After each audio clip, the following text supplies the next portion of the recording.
Welcome to the Sherdog Radio Network preview for UFC Fight Night 242, Burns vs. Brady, also known as UFC Vegas 97. I'm your host, Ben Duffy of Sherdog.com. With me, as usual, is Keith Shillan, the executive producer of the Sherdog Radio Network. Keith, how are you doing today? I'm doing good, man. How you doing? Doing pretty well. We had a week off, obviously. It is Labor Day in the United States for both of us as we record this. I won't wax too political, but it's definitely one of my favorite holidays. And even people who don't generally agree with the history of organized labor in the U.S. do enjoy the day off. So it's something most of us can get behind.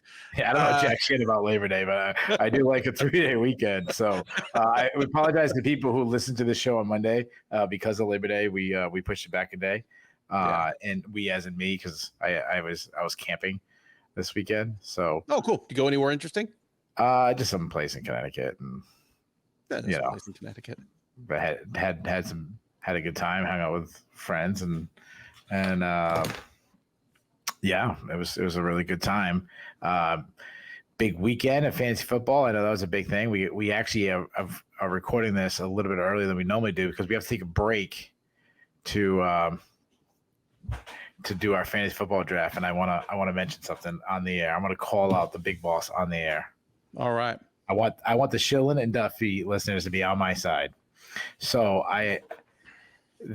this is how we decided the draft order. Instead of being random, we go by last year's standings, but this is not a keeper league. So I have, and they did reverse order. So if you came in last place, you have the first pick, and then but they decided to vote on it. So to me, I'm like, well, half the league is in the top half, so they're automatically going to vote yes. So I have one of the worst picks, and I think I'm getting screwed. It should be random, and I want the Shillan and Duffy people to back me up on this. I say I finished high. I don't want to say how high, because I did not finish in the championship. I've made the finals many times, not bringing home the title often. I'm one win away from Jim Kelly in this shit. And meanwhile, I came in DFL in the Sherdog Fantasy Football League last season, and this is after I won the league. Wait, you had the first pick? Oh, go fuck yourself. You noticed I was really quiet. Yeah, you won the league twice, and now you get the first pick on top of it? Well, hey, I won the league twice. My first 2 years I was on Sherdog staff. It has been downhill ever since. Do you remember who you beat? I remember who I beat both times. Do you remember the first year? We're still friends. Yep. I had an over 100-point lead. I still don't know how this is possible that I ended up losing the championship. But anyways, it was something. But it's been so long since I was good at this fantasy football league that there are people on Sherdog staff right now that weren't here and don't remember those times. It's fitting on a night that you and I are going to have to talk about Ovince St. Preux for 10 minutes. That once upon a time he did some pretty impressive stuff. It's been a long while, and he's still around, vying for relevance. Let's talk about this card for a minute. But hold on, I want you guys to put either Team Shillan or Team Fridley, who you agreed with. That okay. I believe the big boss screwing the little man. The big guy always screwing the little man. That is outstanding. Like I said about this card, you could say about almost any Apex card, well, this is a weird card because they are all toddler plastic toy soup. It's a bunch of fighters that the UFC signed to short-term contracts, and now they owe fights to. It's people that have been on the shelf for a year and a half. But this one, you've got some Road to UFC leftovers on the card. You've got some Tough 32 leftovers on the card. Like Ramaska and Fletcher, by all rights, should have taken place 2 weeks ago at the de facto Tough 32 finale. We're getting it this Saturday instead. So yeah, and kind of an interesting sampler. I'm really excited about the headliner, Gilbert Burns versus Sean Brady. South of that, there are plenty of individual fighters who could impress me, who are up, against kind of interesting tests. but I'm not sure there's another matchup on the card that I'm that stoked about. Tell me if I'm missing anything. Maybe it's the week off that makes me a little more excited than you are.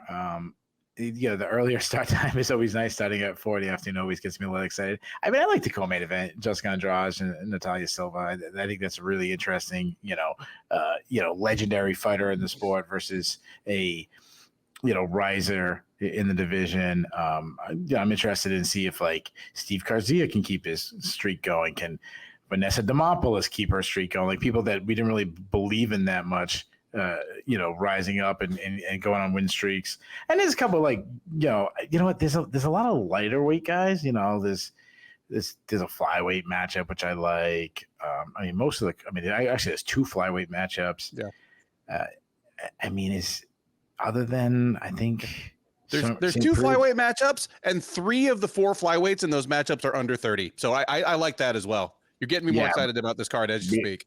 We don't have a heavyweight slapping titties match, so I'll give it like a B-. Like I'm pretty excited.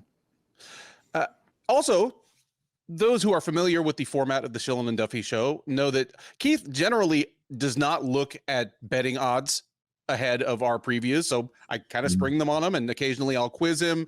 It's always fun to get his reactions about some of these. There is a matchup on this card that, depending how things break this week, it may go down as the biggest betting line in UFC history. It is so big that I don't know which fight you're talking about. It's so wide that even Bo Nickal is sitting at home saying, "Oh come on, guys, you can do better than that." So it'll be fun when we get to that one. Any other general thoughts on this one before we dive into these prelims? No, let's do it. First up at UFC Vegas 97 is a featherweight matchup between Zygimantas, Ramaska, and Nathan Fletcher. And as I alluded to on the intro, this is basically a castmate fight from the Ultimate Fighter Season 32 Grasso versus Shevchenko that got pushed to this card. Ramaska, the 27-year-old Lithuanian, is 9-2 overall. He made it past his first round bout on the show, actually couldn't advance to the next round because he broke a cheekbone or broke some bone in his face that was not going to recover within the 6 or 8 week span of the show. So another cast member jumped in for him, but never actually lost on the show, and here he's getting a chance to prove he belongs in the UFC. He's going to have to do it against Fletcher, 26-year-old Brit, 8-1 as a pro. He actually was eliminated on the show in the second round, but nonetheless made enough of an impression that he's getting a chance to stick on roster as well. Odds on this one fairly close, but Fletcher is actually your favorite. He's minus 145, Ramaska plus 115 as the underdog. I can understand why they're going to give Nate Fletcher every chance to break into the UFC. He is from Liverpool. He is a teammate of Paddy and Molly. And I'm not going to even pretend I watched enough of the actual meat of the episodes of The Ultimate Fighter to say if he has that kind of personality. Just watching the fights where you get the little, 30 or 45 second soundbite stand up, he's got the accent. He's clearly got a little bit of the attitude. All he needs to complete the puzzle is to actually win some fights, starting with this one. Do you feel like you have much of a read on either of these guys as a fighter? No.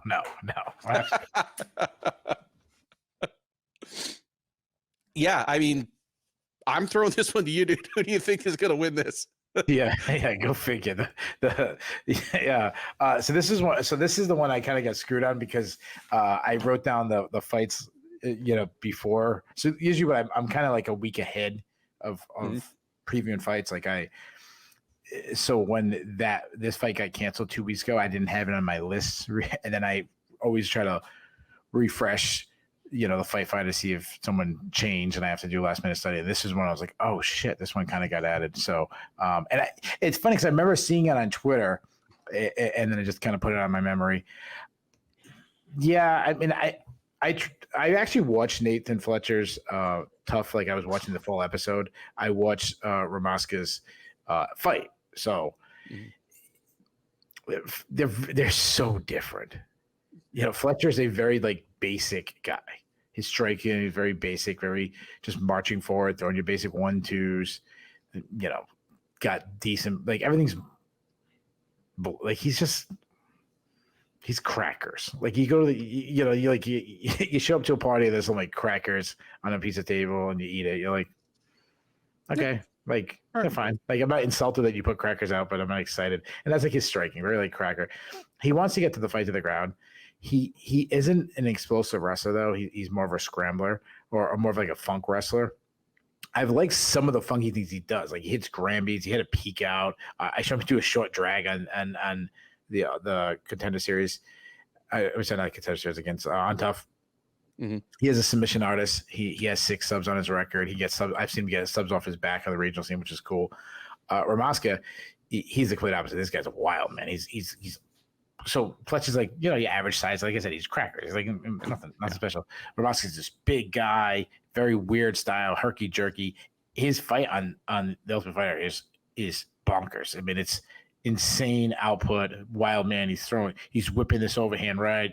He's throwing everything hard. Steps into every punch. Steps into every kick. He has punches and kicks together in this combination. I like his calf kicks. He throws them hard. He does a lot of front kicks, a lot of teep kicks.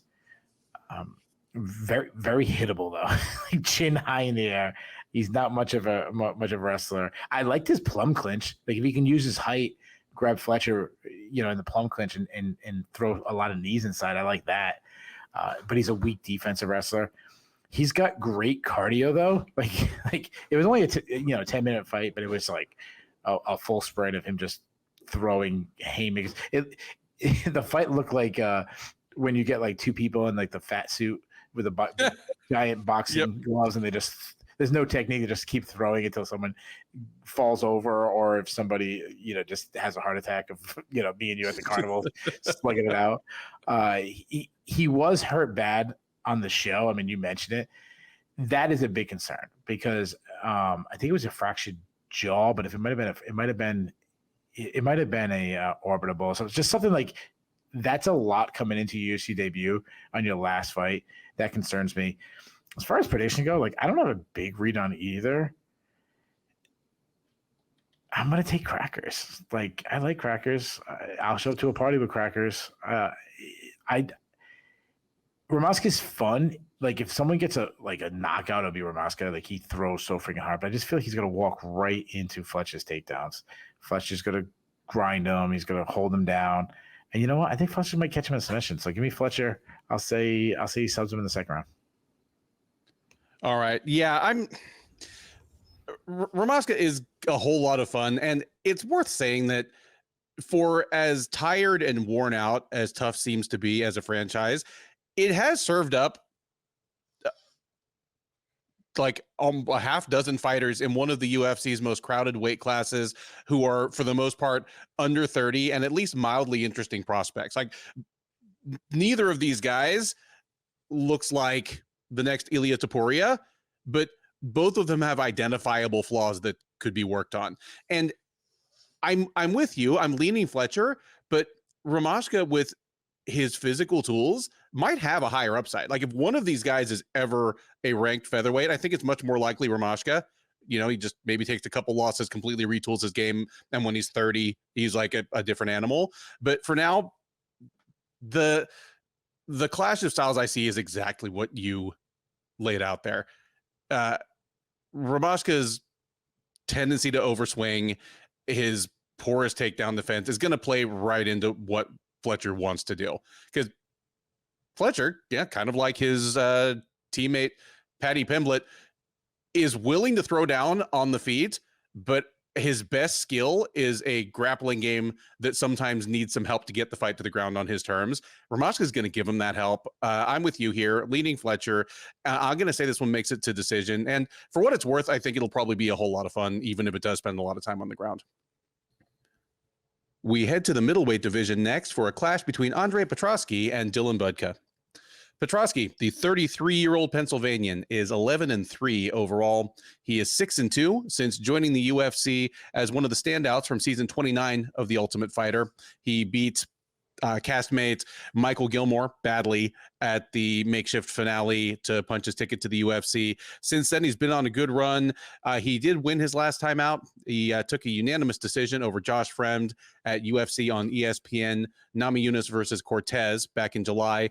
That snapped a 2-fight losing streak for him against Michel Pereira and Jacob Malkoun. So Petroski looking to start another win streak of his own here. He'll have to get past Budka in order to do so. Budka, 24-year-old from Ohio, is 7-3 overall. He is 0-1 since joining the UFC out of season 7 of Dana White's Contender Series. He won on the Contender Series almost exactly a year ago. Got the assignment from the UFC, got the unfortunate assignment of being the guy to welcome Cesar Almeida to the UFC. He did make it about halfway through the fight before falling to the decorated kickboxer, but he's still looking for his first UFC win here, and he is not favored to get it, as Petroski is a strong favorite. He's minus 275, Budka plus 225 coming back. Budka, as somebody that was more or less lined up to be a sacrificial lamb for Cesar Almeida, like to help kind of grease the skids for Almeida to somehow make it to a fight with Alex Pereira in the UFC. I didn't think he put on that bad of a showing back in April. I mean, it was a lousy style matchup for him. He had to close the distance on a literally world-class kickboxer who was probably a little bigger than him and just faster, much more refined on the feet. And to his credit, I mean, he kept coming forward and trying to win the thing. Here, I think he's in a more suitable matchup, but unfortunately, it's against a fighter that I kind of see as a bigger, stronger, more refined version of himself. The one thing Budka has going for him is that he's almost a decade younger than Petroski. There's always the chance that Petroski could start to decline anytime, but assuming Petroski is the same guy that we've seen over the last year or so in the win over Fremd, and even over the 2 losses, I think he's got Budka handled. He's a strong wrestler, a scary guy, scary topside grappler, just in terms of getting to a good position and hammering guys with punches, or hammering them until they make a mistake or turn their back and getting submissions. He's serviceable on the feet. He got kind of a wrestle boxery style on the feet, where he's not the biggest middleweight in terms of like wingspan and height and length. I mean, he's a big guy in terms of muscle. He looks like a freaking superhero, but and he doesn't help that because he doesn't always throw the straightest punches. But I don't think those are things that are going to cost him against Budka. Like I say, I think he is an upgraded version of kind of a similar general set of physical tools and techniques. And because of that, in the absence of any evidence that Petroski is declining physically, I'm leaning towards him here. Give me Petroski in a pretty one-sided decision that is nonetheless pretty fun for 2 guys that have made a lot of their bread and butter on the ground. I think we might get a fight where they're willing to slug it out on the feet until somebody really doesn't like what they're getting. So probably a recipe for a good fight, but give me Petroski by decision. Yeah, you might be on something there. Especially if neither one has the confidence in the wrestling, thinking they have a big advantage. But Petroski, I mean, we kind of know what we got with this guy at this point. I mean, he's a southpaw that he will switch stances. He's a boxer that throws tight inside strikes. It does have some power. I mean, just look at the dude. He's a definition of like an alpha male. I mean, if this was like, if they were casting like a high school TV show or movie, something like this guy's the meathead jock with like the varsity jacket on, just walks through the hallways. He isn't very good defensively. I mean, he's very hittable. Yang Zhu had a successful. Jared Mershot had a lot of success on the feet against him. He is a very good wrestler, though I do think his wrestling's slightly overrated. He has a good double leg. He's good again to the second level. He's got a good single leg running the pipe. What he is he's relentless with the takedowns. He's got the good mentality. He does a lot of big moves, which tends to zap his energy. And I was going to say something about his ground, but I'll fast forward to his cardio. It looks like he zaps energy, but he looks completely gassed. Narrative is completely overrated because he just always looks tired, but never gasses out. Like he'll go hard all 15 minutes. It just will look like, his opponent's going to start taking him now. And it's just not the case. As far as when he gets the fight to the ground, he's got a good top game. He does advance position on the ground. He loves, your traditional wrestling submissions, your head attacks, your head and arm choke. He caught Nick Maximoff in an Anaconda choke. If he, due to being a traditional wrestler, he doesn't want to be put on his back. He has been subbed in the past. I am worried about his chin, and you talked about the decline. I mean, he got knocked out by Michel Pereira and Jacob Balcoon in back-to-back fights, but this is a big step down from those two guys. Budka, I like that he's 20. I think he's 24, 25 years old. Like 24, yeah. 24. He's undersized though for the division, which is kind of ironic. Like the guy could be a welterweight, and it's crazy because the guy used to be a light heavyweight.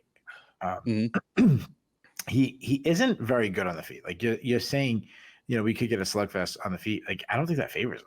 Like he doesn't have much technique. He does throw a lot of power shots. He loves his overhand right. He throws kicks, but he doesn't set them up. He's kind of open to counters. He backs straight up. He keeps his chin high in the air. And not that I would favor Andre Petroski in a striking battle because it's Andre Petroski, but I actually would. So I shouldn't say that. I would favor him. I'll say this: I'll favor him but with not a lot of confidence. Budka likes to wrestle. I mean, he's nonstop with the wrestling. The problem is he isn't an elite level wrestler. I like that he changed takedown attempts together well. I think he's actually probably better off in the clinch. Like he gets to the clinch and he's going to keep his opponents up against the fence, then dropping down to the hips or something. He will chain takedown togethers, attempts together, which I like. He does have very good takedown defense. If he does get a takedown, he's on top. I think he needs to improve his control. He only has 2 subs on his record, and due to his wrestling heavy style, he's actually the guy who gassed himself out. I mean, he gassed out bad against Cesar Almeida. I mean, he was winning early until he gassed out. Almeida obviously started to smash him. I mean, a lot of it has to do with the body punches that Almeida was doing too. But I've never been that high on Petroski. Petroski, if he came to the UFC 20 years ago, he's Tito Ortiz. I mean, he's elite of the elite. Because he unfortunately came in the wrong era. I think he's shown big signs of decline, but the issue, when you're talking about big favorites, and I think I figure out which the big favorite matchup is on this card, but this is one that I actually looked at it first and I go, oh wow, Petroski's that big of a favorite. And then I looked at another card and I go, another fight, which we'll get to later. I'm like, oh no, that's the one. But I think this is a perfect stylistic matchup for him. He likes to wrestle. I think he's going to get someone who's going to try to wrestle him. The problem is I think Petroski's going to be bigger, stronger, and I think he's the better wrestler. I think he's going to win those wrestling exchanges, and I think he's overall just better grappler. I think he's going to lock in a submission. And I'll say he doesn't end the second round. Give Petroski by second round submission. Next up at UFC Fight Night 242 is a strawweight matchup between Jaqueline Amorim and Vanessa Demopoulos. Amorim, the 29-year-old Brazilian, is 8-1 overall. She is 2-1 since joining the UFC as the outgoing LFA strawweight champ. She dropped her UFC debut to Sam Hughes last spring. Since then, she has back-to-back wins over Montserrat Conejo and Corey McKenna. The most recent of those, the McKenna fight, was back at UFC Fight Night Tybura versus Tuivasa in March. So she will look to make it 3 in a row at the expense of Demopoulos. 35-year-old Ohioan fighting out of Colorado, I believe it is 11-5 overall. She's 5-2 since joining the UFC as a veteran of season 4 of Dana White's Contender Series and as a former LFA strawweight champ herself. She's on a 2-fight win streak. She dropped a kind of mystifying fight to Karolina Kowalkiewicz about a year and a half ago. Since then, she has back-to-back decision wins over Kanako Murata and Emily Ducote. The most recent of those, the Ducote fight, was back in May at Fight Night Barboza versus Murphy. Odds here favor the younger woman pretty heavily. Amorim is -300, Demopoulos +225. This card has several fights on it that, to me, they're not exactly mirror matches, but they're fights between fighters that have a lot of things in common. This is one of the obvious ones. It's the first LFA strawweight champ versus the third LFA strawweight champ. It's two women who are slightly undersized, but work best when they're the bully. Unfortunately for Demopoulos, of the two of them, she's the smaller. She is the older, and again, the older by the better part of a decade. I think we know what we have in Vanessa Demopoulos. She is a willing striker, but it's not pretty. Like, she will throw good volume, but she's so short and her arms are so short that she's at a distinct disadvantage against most strawweights she runs into. Her best skill set obviously is her grappling. She's a decorated grappler, and especially at the LFA level, had plenty of ways to get the fight to the ground, if not with just traditional wrestling, shoot a double, switch to a single, dump you on the ground and settle in half guard and go to work from there. Just ways to leverage her grappling one way or another. Like, obviously she became a bit of a viral sensation, goodness, almost 5 years ago at this point, by getting an inverted triangle choke on Sam Hughes. And that's kind of an example of the Demopoulos thing. Even when she didn't have textbook conventional wrestling working for her, she found ways to bring her grappling chops to bear. Amorim is she's younger, she's bigger. While Demopoulos is a very good athlete herself, I mean, just look at her, so is Amorim. I think Amorim's a better striker than Demopoulos, and I think Amorim is a good enough wrestler and a good enough grappler, just offensively and defensively, that she's going to be able to dictate, for the most part, where this fight takes place and kind of what the pace and the character of it is. I don't know if I like her 3-1 levels of like her against Demopoulos, but I do favor her pretty comfortably here. Give me Amorim in a decision where she probably wins all 3 rounds. And again, probably just kind of dictates to Demopoulos how the fight goes. Like, if she doesn't want to go to the ground with Demopoulos, I don't think she has to, but if she wants to, I think it's going to go there when, where, and in what position she wants. Dude, one thing that we don't get enough credit for on this show is how much we've matured over the years. That's one thing. I think we're very professional. We were always professional, because back in the day, if you made a mirror joke, statement, I would have made a joke about Demopoulos and mirrors. But I'm not doing that anymore. Nope. Because that's the kind of professionalism we bring right now. I would never say I said it's a mirror match. I didn't mention that the mirrors were on the tabletop and on the ceiling. Yeah, the ceiling. Yeah. So we got to get a lot of credit for that, and that's the type of professional you'll get from here at Sherdog. Vanessa Demopoulos. So I actually disagree a little bit about Vanessa Demopoulos. Where you said we know what we got. I don't know, man. Every time I see her, she starts, she's improving. I listen. I think the bell order's fucked up again, like always. For some reason, the UFC is very good at sticking people at a spot and just leaving them for a very long time, and just deciding what the narrative about them is. And to finally holy shit, this person's won 7 fights in a row. Oh, maybe they deserve a main card. What she won? Something 4 out of 5 or something? 5 out of 6. 5 out of 6. She's won 5 out of 6 fights, and we're still treating her like she should be on the bottom of the card. And it's honestly, she's not that far away from she should be fighting ranked opponents. 5 out of 6. And her when she first came from the LFA, she was a grappler who, was only, one-sided grappler, but her striking has really come a long way. I'd say she's become a halfway decent striker now. She's a volume striker that throws tight shots. She loves her straight right. When she throws a lot of winging overhands, but when she tightens it up, it's pretty solid. And she's got some power. I mean, her overhand right buckled Jinyu Fry. She hurt Emily Ducote. She does like to dip down, like she's going for a takedown and then throw the overhand, which I like. She does telegraph her punches a little bit sometimes. She'll load up a little bit, which I don't like. She can clean that up. It'll go away. Her biggest issue is that it's all offense on the feet. She still lacks head movement. She has added, she wasn't a kicker, but she's, throws a lot of kicks. She added a lot of high kicks. She'll throw them naked, so she's open to be countered. She wants to get the fight to the ground, and she'll close the distance and kind of battle in the clinch in there. And I like her dirty boxing. She's got a little mean streak in there, and she's a very good grappler. The problem is she's a weak offensive wrestler. Mm-hmm. She wants to get the fight to the ground. She just struggles to get it there. She will shoot, but her shot is more kind of like hoping it creates a scramble. Like, I don't think she has confidence. Like, she's just going to blast through someone's hips. She went to the Mackenzie Dern wrestling camp. Exactly. Like, she just hopes up, like, well, usually when she went for takedowns, it was in like, a Jello ring and stuff. So it would slip out a little easier, but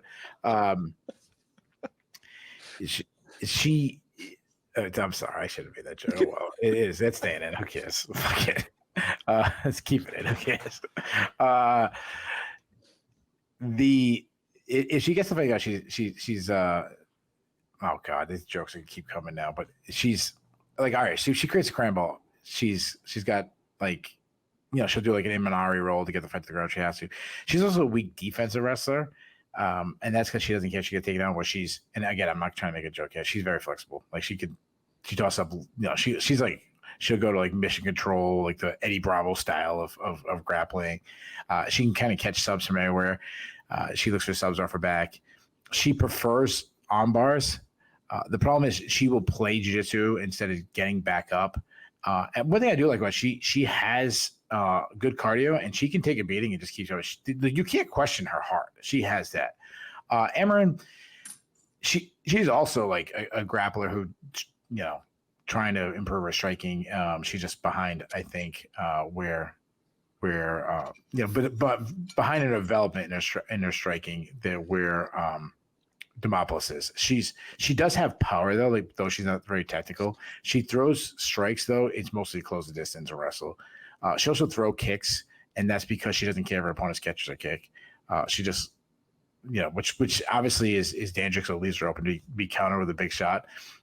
She, on the other hand, I think is a much better wrestler. She has nice entries.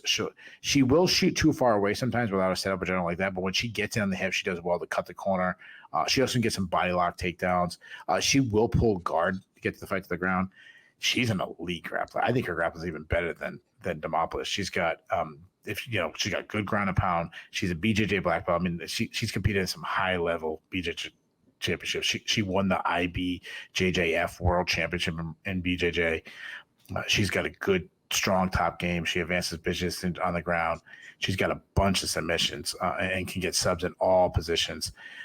I like how she just transitions effortlessly from sub attempt to sub attempt. I'm go back to like the Cody McKenna fight, quickly sub her an arm bar.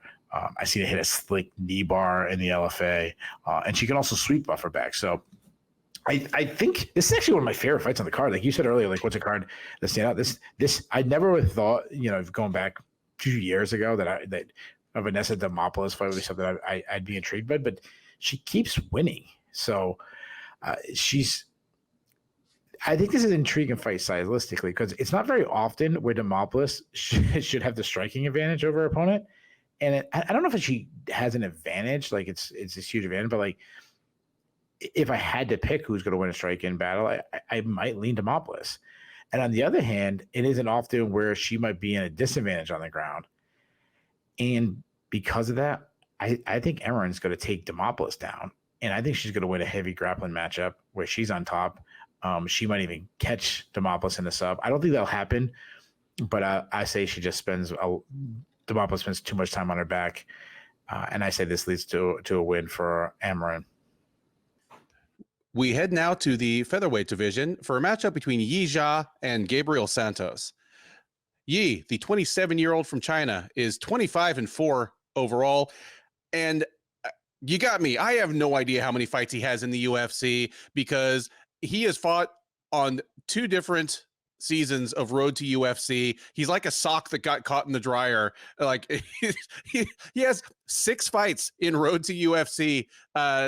Since some of the people on this card have had a single fight anywhere.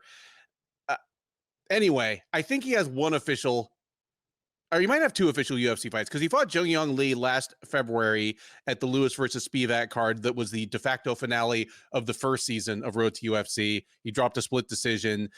They, again, ran him back through the dryer like a sock, and he did the Singapore, Shanghai season, and he fought back in February at the finals, and he beat Li Kai-wen. So he has 6 fights in octagon-shaped enclosures.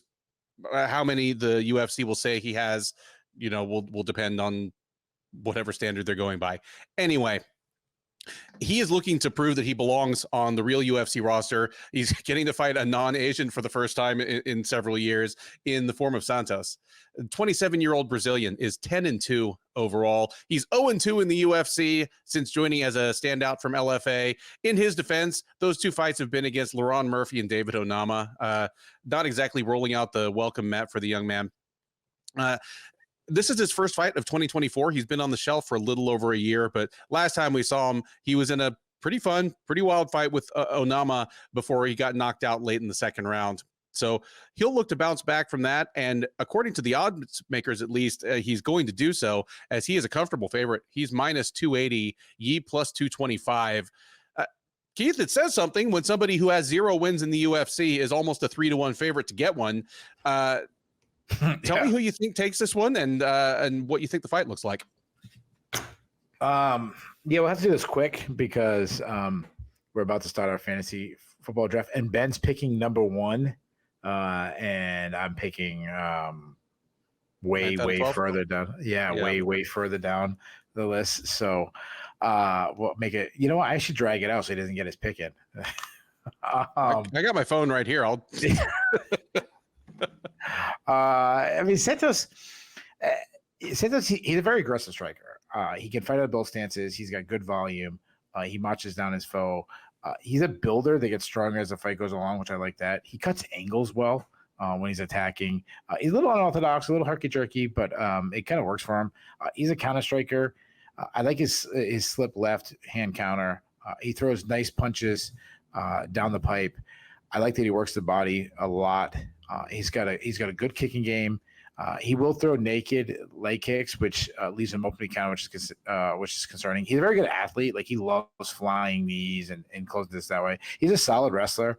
He can get the fight to the ground. Not NCAA level guy, but he can get some takedowns and control. He looks for subs when the fight hits the ground. More of a submission artist than punish you. He's got 4 subs on his record, so I like that.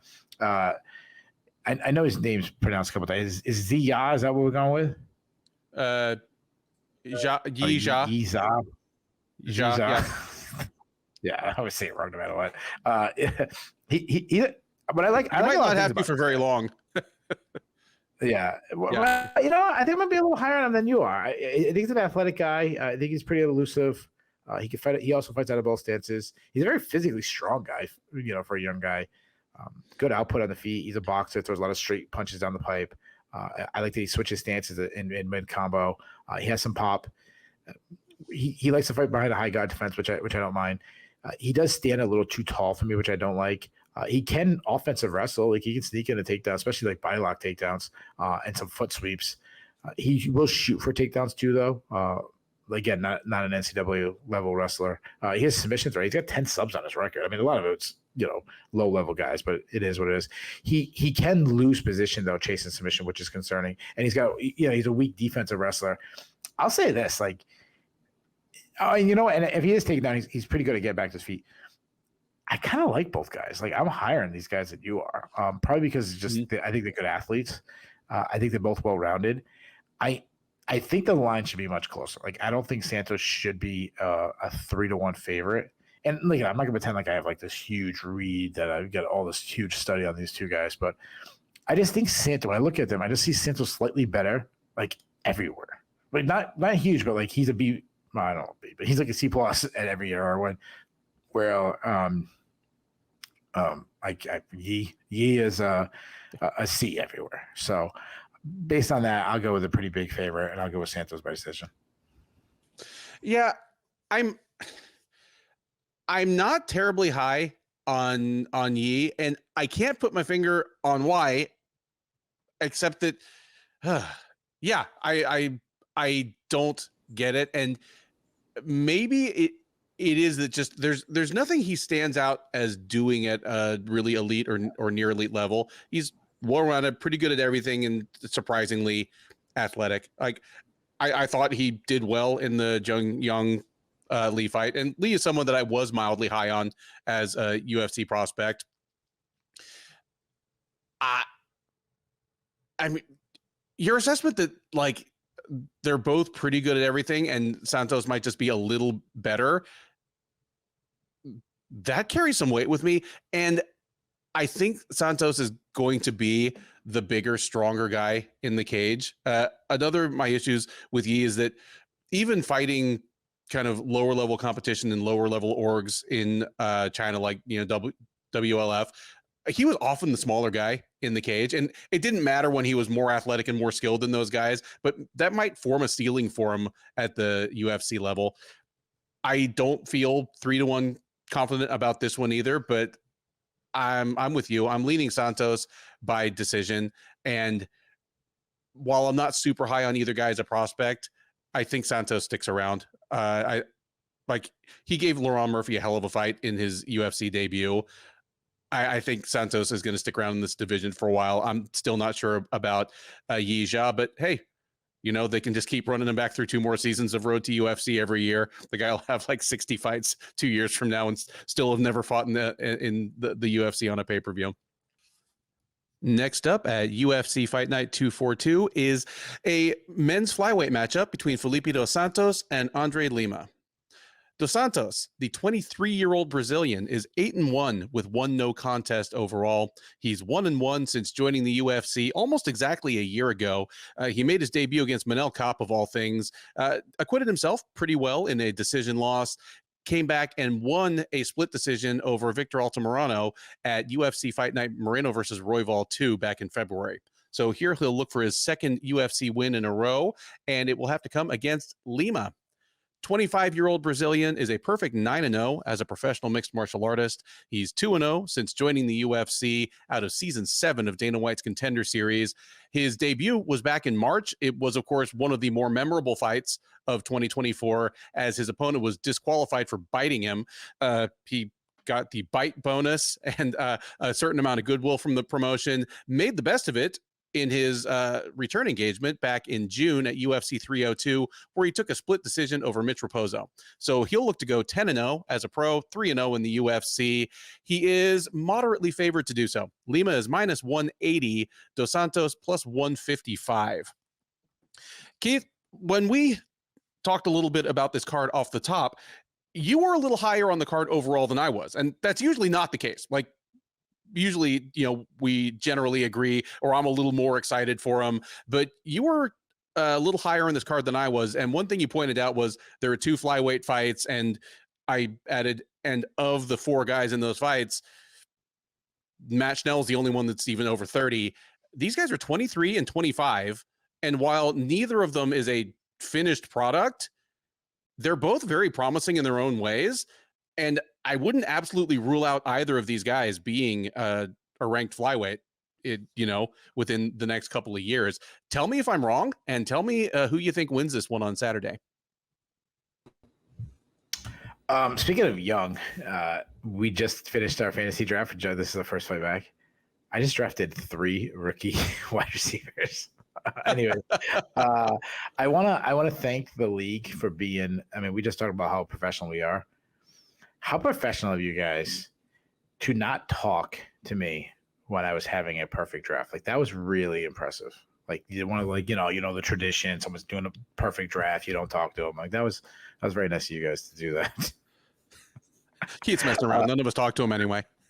Yeah. Dude, I love this fight. Like, I mean, I know I'm a broken record, but I just love flyweights. Like, it's just such a. I honestly, I think the golden ticket of MMA. It wouldn't be popular in the sense of viewership, but the hardcores would love it, and the action would be insane. If you just had an entire, like, you have Invicta, you have like this gimmick of just women. I shouldn't say gimmick, but you get what I'm saying. Like, yeah, it's. I mean, I don't think it's denigrating to call it a gimmick. It's what they hang their head on. It's their thing. Yeah. So I want an organization that just flyweight fights. Like, that'd be awesome. The whole division just flyweights. I mean, the whole it would be like the return of WEC, where they had middleweights and light heavyweights, but basically they were all about the lower weights. Yeah, just flyweights. Anyways, I think both these guys are promising. I almost hate the match. Like, I love the matchup obviously because they get so good, but I also hate it because one guy's gonna take another early loss or take an early loss in their career. And if it's Dos Santos, it's another loss in his career. Lima, I mean, this guy's really good. He's only 25, and I think he's just scratching the surface of his potential. He's a very big flyweight, especially when he misses weight by 4 pounds. So I don't know if this really counts as a flyweight fight, but on the feet, he's a high volume striker, very relaxed, imposed, kickboxing style, does really well to pressure and cut off the escapes of his enemies, which I really love. Like, he doesn't give them any way out. He wants to be the one moving forward. And I'm like, you go back to, like, say what you want about the Igor Severino fight, and there's a lot to say about that. So Severino was having success pressuring Lima back. Like, that's why Lima wants to be the one marching forward. His striking, he's accurate. He loves his overhand right. He's got some good pop, especially because he sits on his punches. Very good kicking game, good kicks to both legs, and good kicks from either stance. Like, he'll go to the back leg, which I like. He checks leg kicks, which is so rare. He will back straight up to the cage, like that's what he was doing against Severino, which is a little issue. He's a solid wrestler. If he gets to fight to the ground, he's got good top game, good ground and pound. Not the best takedown defense, but he pops right back up, which I like. He has a BJJ brown belt, but doesn't have any submission wins. Dos Santos, I mean, he's a great athlete. Marches forward at his opponent, really good volume. Throws a lot of hard shots, fast hands, nice stiff jab, good following up with a strong cross. Has some good power. He can overthrow his shots at times, leaving open a counter, so that's a little concerning. He'll do some fun, funky stuff, spinning attacks, flying knees. Good kicking game, lots of kicks, good teep kicks. Defense is an issue. He gets hit a lot. He stands tall. He keeps his chin high in the air. He was hurt to the body in one of his UFC fights. He will look to wrestle a lot. Not the most technically sound wrestler. He can just dive in for takedowns. And if he gets to fight to the ground, he needs to improve his top control. He's a little wild there. He'll lose position trying to just look for a submission or get his offense going. He's a weak defensive wrestler. And because of his aggressive style, he kind of walks into takedowns. He has shown in his last fight improved get-up game. And he's got incredible cardio. I mean, he fights like a wild man. And he doesn't slow down. And he can eat a shot. I mean, he ate some big shots from Manel Kopp, which says a lot. I mean, this is a fantastic fight. I like both guys a lot. I think both are great athletes. I like their output. I think they both hit hard. Lima, I think, is the more technically sound wrestler. And he's a more technically sound fighter. He's more, like, composed. I think he has more, like, technical skills, while Santos is just is mostly all athleticism. I have zero confidence pick. I think the line, I mean, I like that the line is, fairly close, but I think the line should be much closer. Like, I think this is 50-50. Like, I really like both guys in the winner. I really like moving forward, especially considering they're both so young. I'm going to give Lima the edge just because of his, just a little more technically sound. Like, I think he can put himself in better positions where Dos Santos, like, balls to wall style, we can put him in bad positions sometimes. So give me Lima. I'll say it's super close. I'll say split decision. Yeah, I like the breakdown there. And you mentioned that Lima blew weight badly for the Mitropozo fight. Apparently, Igor Severino should have taken a bigger bite out of him. Like, if he could have bitten 4 pounds off the guy, he would have had cause to thank him later. I'm glad you mentioned that. Like, I usually remember to grab details like that. What I will chip in as a detail is that fight went down as a split decision win for Lima. But the scorecard for Raposo, 29-28 Raposo, was one of the worst scorecards of the year in the UFC. You go to MMA decisions. I'm not saying the media is always right, but unanimously, every single media member scored at 30-27 for Lima, and so did the other two judges. So I guess it evens out You know, it doesn't go down looking quite as impressive on Lima's record as it might have, but you know, he gets a little bit of a pass for missing weight so badly. These guys have great upside. Like, you mentioned that you love the flyweights. Like, I love the flyweights as well. If I can't imagine a hardcore fan that doesn't love the flyweights. Like, if at this point in 2024, if you don't like male flyweight MMA, you're that 2003 type fan that Dana is still trying to pander to. Oh, you know, the big guys just knock each other out. Like, dude, if I told you there's a fight on this card between two guys that have 9 or 10 pro fights apiece, neither of them is ranked, you're waiting to hear me say the weight class. Because if I say they're heavyweights, I've just pitched like the worst fight on the card to you. Whereas here, I might be pitching the best fight on the card to you. That's right. Lima is more of a complete product than Dos Santos. Obviously, like, you know, they're both young, but Dos Santos is even younger. Like, he's at 23, he's one of the, you know, 15 or 20 youngest fighters in the UFC. But you mentioned he's super athletic. I mean, both these guys are athletic. Like, Lima is an explosive guy. Dos Santos has that. He shows flashes of that next level of athleticism where he can be explosive, but he's also kind of fluid in a way that's rare even among very good fighters. At 23, and I mean, granted, he's going to turn 24 like in a week, but you know, at 23, going on 24, at a great camp for lighter weight fighters, there's also every chance that he's continuing to make improvements from fight to fight. Knowing that he is going to come forward and throw a lot of volume, for me, it breaks down to something that you alluded to. You mentioned that his wilder style may just allow Lima to give him angles, use lateral movement, and just pot shot Dos Santos as he comes charging in. Or, like, that's one possibility. The other possibility is that Dos Santos's forward progress, volume, aggression end up making Lima uncomfortable. Like most kickboxers, he fights better off the front foot.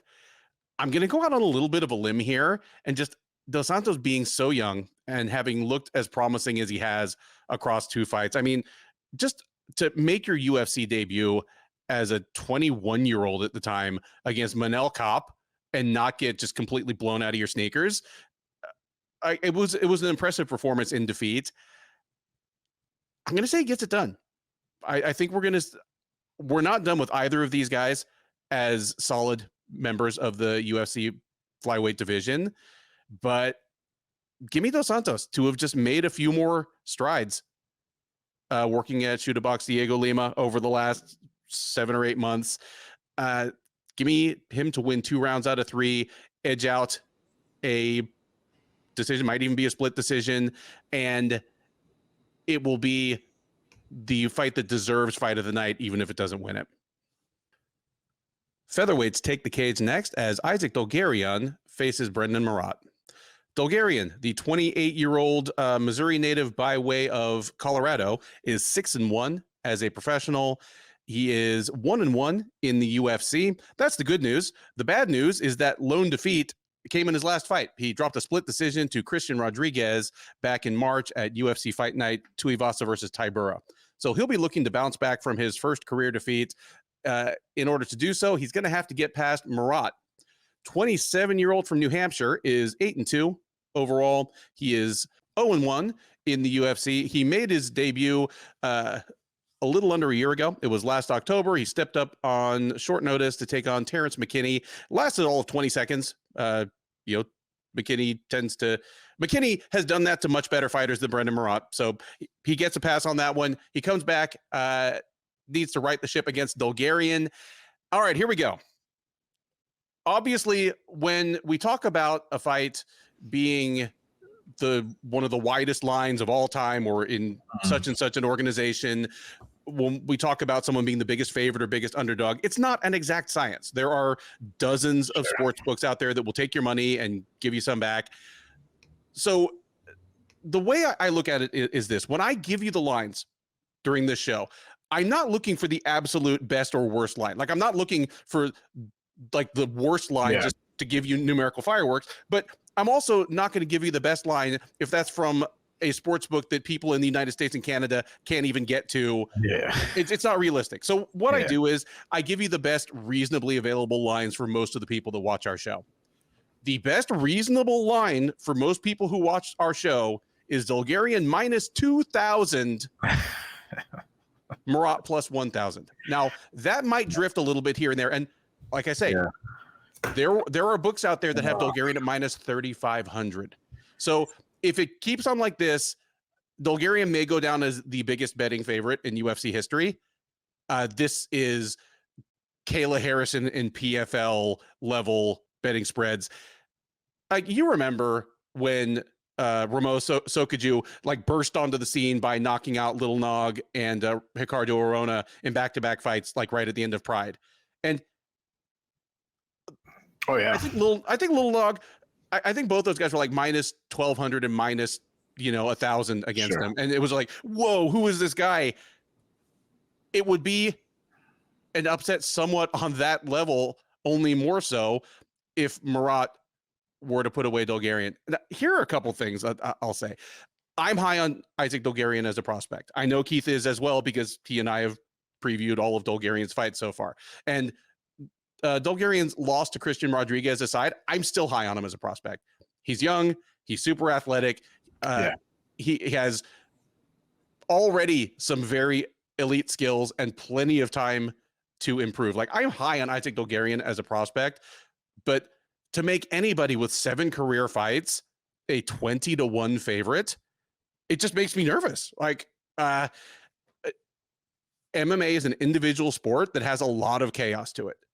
And something I've said before when we've dealt with lines like this is when we're talking about when the favored fighter in a fight is greater than like minus 500 or minus 600, I'll usually start from the opposite approach. Like, okay, if the upset happens, what does it look like? And there are some fights where I'll instantly go, okay, barring something truly freakish, there's no plausible route to victory for the underdog here. That's not the case in this fight. I know exactly what it will look like if Brendon Marotte wins this fight. He'll walk up, throw a big loopy punch, and catch Dulgarian right in the face. Like one thing Marotte does is he comes forward, he throws hard. He has decent power. He's a guy that's fought all up and down the scale. He's fought as low as 135. A lot of his best fights in combat zone were at 145. He's probably going to settle in as a 155 pounder if he sticks in the UFC, maybe 145, but he's a hard hitter. So that's what it'll look like. Do you want to throw $10 on that to win 100? I don't know. I can't give you life advice like that. Unfortunately, it would be real hard sledding for him to do that. Like, I'll leave the rant for Keith if he wants to make it either on the preview or on the recap about the New England cartel being quick to put bodies on the altar of sacrifice. But if Marotte's UFC run consists of fights against Terrence McKinney and Isaac Dulgarian that last under 60 seconds of total cage time, I won't be shocked. And that might be the worst New England cartel like short notice sub story of all time, which is saying something because they're like Don Shanis would be going, okay, it wasn't I wasn't that bad for me. Okay, I'm all right. A Chris Matinho will be like, whew, all right. Oh my God. But yeah, even the fact that Marotte was on a pretty decent win streak in combat zone, which is about New England's like 4th best promotion. Oh man. Yeah, that's not saying much. Yeah, you're being nice. Here's the thing. If you're one of Marotte's handlers, you don't stay on your heels. Like you might as well. You're telling them go forward, throw the kitchen sink at Dulgarian because this fight will probably be over in 60 seconds either way. And wouldn't you like at least to have thrown a strike? If Dulgarian's smart, he'll take Marotte down. The risk of getting caught with a huge haymaker disappears if you're sitting on a guy's chest. And Dulgarian's like fast entries and emphatic takedown finishes, like this could easily be a fight where Marotte doesn't land a single significant strike. If Dulgarian sticks around on the feet, he has a good arsenal of kicks, nice straight punches, good pop on everything, usually without overswinging or overextending himself. This is just a grotesque mismatch in pretty much every way I can think of. Give me Dulgarian by first round TKO, but first round submission wouldn't shock me either. I expect this to be a pretty quick steamrolling, like first half of the first round type thing. And afterwards, I don't think we'll know a whole lot more about Isaac Dulgarian, but it'll be on to bigger and better things probably. Yeah, he's on a winning streak in the fourth best MMA organization in New England. That's a bit like saying, like, I don't know, the best hula dancer in preschool, like, or the fourth best hula dancer in preschool, I guess. We all know that Vanessa Demopoulos was the best hula dancer. Yeah, sure. Good point. Right. I mean, let's be honest. Like, New England MMA organizations suck, and local New England MMA media hate me for saying this, but fuck it, I don't give a shit. I'll say it anyways. It's the truth. Like, unfortunately, I want it to be good. I want New England to be the most dominant area in MMA. It's just not happening, and this is what happens when you got this isn't the venue for it. But I would love to have this conversation sometime, even on film, because I wonder why that isn't the case. Because New England is the most densely populated area of the United States, at least southern New England, like stuff including Boston. It's as densely populated as anywhere. They generate talent, but there's sometimes some good gyms going there, sometimes not, and there's never been a good homegrown promotion. Like, it's weird, and I don't know why. Anyway, I'd love to talk about it some other time. Yeah. I wouldn't, but okay. I mean, this is what happens when you have a kid fighting. It wasn't until his seventh fight did he fight someone with a winning record. He's got, on his entire career, he's got 2 wins over guys with a winning record, and one of the guys is 3-2. So, I mean, his fight before he got in the UFC, the guy was 11-20. He's now 11-22. That was his fight to get into the UFC, and then he gets knocked out in 20 seconds. And then they say, hey, you're going against a guy coming off a loss, which, by the way, I actually thought Dulgarian should have won that fight. But regardless, coming off a loss, who's not close to being ranked, yeah, you're a negative 2,000 or should be plus 2,000 underdog. It's like, what are we doing? Like, I mean, I guess, I mean, I've said this a million times. It's here you go. You'll never make the UFC. Now you can say you're a UFC fighter. I hope I'm wrong about Marotte. I hope he does well, but what I've seen of this guy, he should still be fighting on the regional scene. I mean, he's a big guy. He likes to strike. He works out of both stances. He has good output. Not very technical. He keeps his hands way too wide. He will throw some feints, which sets up his power shots, and he does have some power and a big kicking game. And he throws some hard calf kicks, but he throws them naked. He pulls his head straight back. And it's hard to really understand what you got with him, and he's always fighting tomato cans. He can use his size well in the clinch. Not much of a wrestler. If he gets on top, he's got some good ground and pound, but he's not a submission threat at all. Dulgarian isn't much of a striker. I mean, he has some good hard calf kicks, but he's your traditional old school wrestler where they don't offer much on the feet, but they just wrestle a lot. And this guy, I mean, he's a NAIA national wrestling finalist. He's competed in some, international scene in freestyle and Greco-Roman. He's got very fast entries, though he'll even will shoot without setting him up, but he's got good top control. He likes to move to better positions, quick back takes, will even like lose position, rushing to get to the back. Great power. Like, if you put it on bar, he'll just like lift you up and slam you. Hard ground and pound. He stopped Francis Marshall with ground and pound, mean elbows from on top.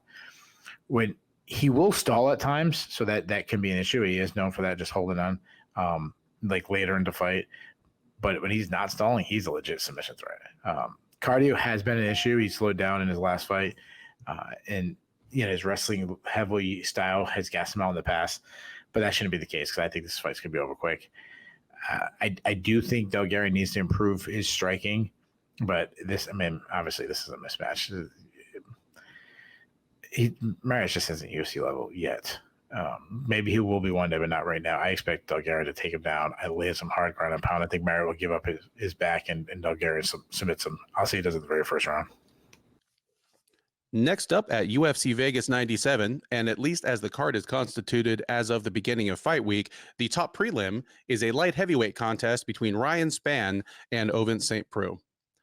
Spann, the 33-year-old Texan, is 21-10 overall. He is 7-5 in the UFC, and he's on a 3-bout losing streak stretching back over the last 18 months. Over that time, he has a submission loss to Nikita Krylov, a decision loss to Anthony Smith, and most recently, against Bogdan Guskov back in April, a second-round knockout loss that's surprised me anyway.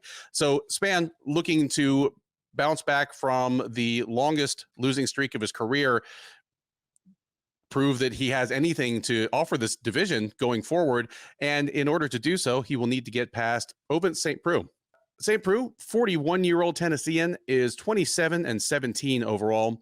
He's 15-12 in the UFC, 15-12 overall, 15-10 at light heavyweight. He did have a brief and unsuccessful foray into the heavyweight division a couple years ago, but he's been back at light heavyweight for a while now, and he's coming in off a win. He picked up a split decision over Spann's teammate, fellow gigantic dude, and primary sparring partner, Kennedy Zechikwu, back at the same Tuivasa versus Tybura fight night in March, where several fighters on this card last appeared. Despite the fact that St. Preux is coming in off of a win and Spann off of 3 losses, Spann is a strong favorite. He's minus 350, St. Preux plus 275 coming back. I know what it's going to look like if Ovince St. Preux upsets Ryan Spann. It will probably look a little bit like St. Preux beating Zechikwu, where he just somehow dragged a bigger, younger, less shop-worn fighter into an Ovince St. Preux fight. It's wild that he's still in the UFC at all. As a 41-year-old whose game really did run on top-notch athleticism at his best. I mean, this is a guy that was a fixture in the light heavyweight top 10 for years and fought for an interim title. Like, he was the guy that welcomed John Jones back. It's a game that's utterly unique. Like, he has one of the most unique skill sets and approaches in the history of the sport, at least for this high level of fighter. But he's a guy that I never thought would still be winning fights, even against bottom tier opposition in his 40s. But here he is, and he has a clear route to victory against Spann. St. Preux is a huge light heavyweight himself. Like, when he was first coming up, when he came to the UFC out of the acquisition of Strikeforce in like 2010 or whatever it was, he was huge for light heavyweight. Like, he's not the tallest one, but of the ex-football players in the UFC, he's the one that looks like it. He's still big by modern standards, though. I mean, Zechikwu was way bigger than him. Spann will be way bigger than him. I don't understand how St. Preux's game is still beating people, because even at his best, he was a low volume guy that had a tough time winning rounds unless he caught him with something and hurt him real bad or finished him. Like, his offense consists of like haymakers and head kicks. His ground game for a long time consisted of shooting takedowns on terrified opponents, and then when they tried to guillotine him, he would shoulder choke them. And he eventually got to the point where he had setups for that thing. I mean, the last one he got in the UFC, who was it?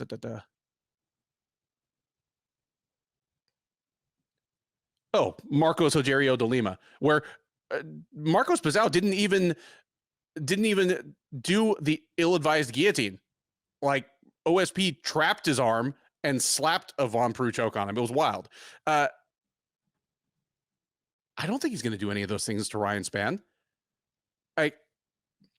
I haven't completely given up on Ryan Spann. He's still just 33 in a division where, well, look no further than his opponent. You can function well into your late 30s. So Spann's still got time to turn things around, but it's been discouraging to see his last couple of fights, because if you'd asked me 2 years ago, I would have said he looks like he's starting to turn a corner. He'd been on a good run where his only losses were a loss to Johnny Walker that should have been a disqualification win probably, and a loss to Anthony Smith, who, especially in 2021, just a super wily veteran and super sneaky, opportunistic submission grappler on the ground. But aside from that, Spann just seemed to be on a pretty impressive run. But instead of getting better, he's got some of the same bad habits still, like defensive lapses that get him caught on the feet, even by people who are like smaller and slower than he is. I think my problem might just be that I'm misclassifying him. He's such a huge guy with such a long wingspan, and does try to throw strikes to take advantage of his huge frame. But really, he gets outstruck a lot of the time. Like, he's still defensively porous. People, like smaller people, can still get inside his kicking range. Like, where he's at his best is guillotining people that he hurts, and like that he hurts or frightens and that shoot on him. I don't think Ovince St. Preux going to do that. Can't both these guys lose this fight? I'm like, go with the drop. I could see, like, both these guys are in enough weird fights that I could see like a point deduction for something weird and it ends up in a draw. I don't have a whole lot of confidence in this, but I will take Spann by decision. Like, if Spann can get past the one moment each round where St. Preux throws something that could really hurt him badly, he should be able to kind of cruise to an uneventful win here in a lousy fight. So that's what I'm picking. But with a guy as inconsistent as Spann against a guy as shopworn as St. Preux, I have no confidence in it at all. Spann by decision. Yeah, I don't really care about this fight. I mean, St. Preux is. Both these guys are what they are at this point. I mean, I will say this. I can't believe I'm saying this in 2021, but it looked actually pretty good against Kenny and Chukwu. Like, the fight was actually way more entertaining. He did better. He still showed he has the crafty veteran. I thought he lost all athleticism, and I still think he's not a great athlete anymore. They'll talk about all his college football days, but I was pleasantly surprised with his output. It was much better than I expected, and especially the way he's fought. He's got like that lately. He's had that Andre Arlovsky slow output, staring contest thing going. He's a counter striker that loves his feedback left hand. He likes to work the body. He has decent pop. He showed some power against Njoku a few times. Hurt him, buckled him a couple times. Dropped him. I think he dropped. I don't know if he dropped him or. I remember hurting him a couple times, which is really surprising. He's got a big kicking game. He throws a lot of kicks. I obviously I'm really worried about all the damage he's taken over the years, and he has been stopped, a bunch recently. Which he's always been a very good grappler. He can sneak in and take down. He obviously has that Von Flue, aka Von Preux choke as his specialty. Spann, Spann's a big dude. When you see the guy, he's huge, long, lengthy guy. He's a technically sound striker. A little bit low output though, so I'm kind of hoping St. Preux brings a fight to him, and it's not a really low distance kickboxing fight. He has, I don't know if he has big power, because I think I gave him that note because he knocked out Dominic Reyes with a jab, but I think that might probably says more about Reyes than it does about Spann's power. I mean, Spann has looked like he should be able to crack guys. He does a lot of looping punches, especially that looping left hand. He's also very good at beating opponents to the point of contact. He has that Alistair Overeem thing going for him where everyone thinks of him as a striker, but he's probably a better grappler. I mean, he's got 11 subs on his record, but you mentioned it. It's that fantastic guillotine. It's one of the best. And I know you mentioned it hasn't happened in a while, but it's still there. I mean, he subbed Iwan Kutalaba with it. He almost subbed Sam Alvey with the standing triangle choke. He subbed Nikita Krylov. So I still think it's there. His sub defense isn't the best though. I mean, he was recently subbed by Anthony Smith, which was really concerning for a guy, and then obviously led to this streak run. Man, like I do think Spann wins. The problem is, I think we might get that low kickboxing distance kickboxing match, and it's going to be ugly. And give me Spann, and I think we're going to get tortured. Give me Spann by decision. The 6-fight main card of UFC Vegas 97 begins with a lightweight contest between Rong Zhu and Chris Padilla. Rong, the 24-year-old from China, is 25-5 overall. He's 1-2 in the UFC officially, but he went 1-2 a couple of years ago, got cut, and was given the opportunity, air quotes, fully intended there, to win his way back through road to UFC. He succeeded in doing so. Basically proved that while he may have been borderline UFC material in 2021 and 2022, he is absolutely better than the kind of fighters that are coming up through road to UFC, as he was fairly dominant like over the last 15 months or so. He's back and wants to get his second UFC run off on the right foot against Padilla. 28-year-old Californian is 14-6 overall. He is 1-0 in the UFC. He made his debut back in April, tapping out James Yontop late in the first round with a rear naked choke. Bit of a surprise, kind of came out of nowhere, but picked up a win, and he would love nothing better than to make it 2 in a row. He is not favored to do so. Rong is a comfortable favorite, around minus 275, with Padilla at plus 220 coming back. Keith, I will occasionally make the logical mistake with fighters where if they're decent and they're extremely young, I just kind of assume they'll be better in a couple of years. It's not always the case. Like sometimes it is, sometimes it isn't. Rong Zhu's first time around in the UFC, I definitely pinned that on him because he was a big guy. He's a big lightweight. He was like 22 years old at the time. I was like, all right, he might. In fact, I may literally have said about him, he's the kind of guy that could lose a couple fights, wash out of the UFC, and come back a different fighter. Of course you did. Of course you did, man. You also mentioned that he'll come back and fight Chris Padilla. Yeah, like there's this guy named Chris Padilla. He's fighting in like little promotions around LA. You haven't heard of him yet, but he'll. Yeah. But I mean, that is something I've observed about a few very young fighters in the UFC. I don't know if I said that about Rong, but if I was, or if I did, I wasn't. Well, you weren't wrong. I wasn't wrong. Keith, I'm gonna flip this to you.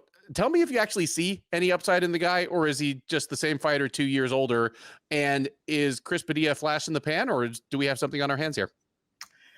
I mean, he's 24, so yeah, like, has he improved? Yeah, I think he got a little bit better. I mean, I think just gathering that experience is always good for a fighter, you know, as long as he doesn't absolutely zap that confidence. I like his striking. He's a good boxer. You know, he's not the most aggressive. He's a little patient. But when he waits for it open, though, he lands and he's got accuracy. He has a lot of power, and he hasn't reached his power years. I like his kicking game. Throws a lot of kicks. He does keep his chin a little high, which I don't like. But he can get the fight to the ground. He can sneak and take down. Not a great wrestler or anything like that, but more of a funk style wrestler instead of this explosive athlete. Not the best defensive wrestler, but he is a submission threat. He's got 7 subs on his record. He has been caught in submissions. He's got 3 sub losses, but again, he's super young. Padilla, he's pretty well rounded. I give him that. He's not a great athlete though. His striking is very basic. Hands are kind of slow. He does have some decent pop. He throws a lot of kicks, especially like a lot of naked kicks. So he's open to be countered. If he gets the fight to the ground, he can get the fight to the ground, but he's not this explosive wrestler. He's more of like a grind in the clinch. When he looks to wrestle, he's not that very good at. But he has 5 subs on his record. I should back up. When he gets the fight to the ground, it's usually like body locks and stuff.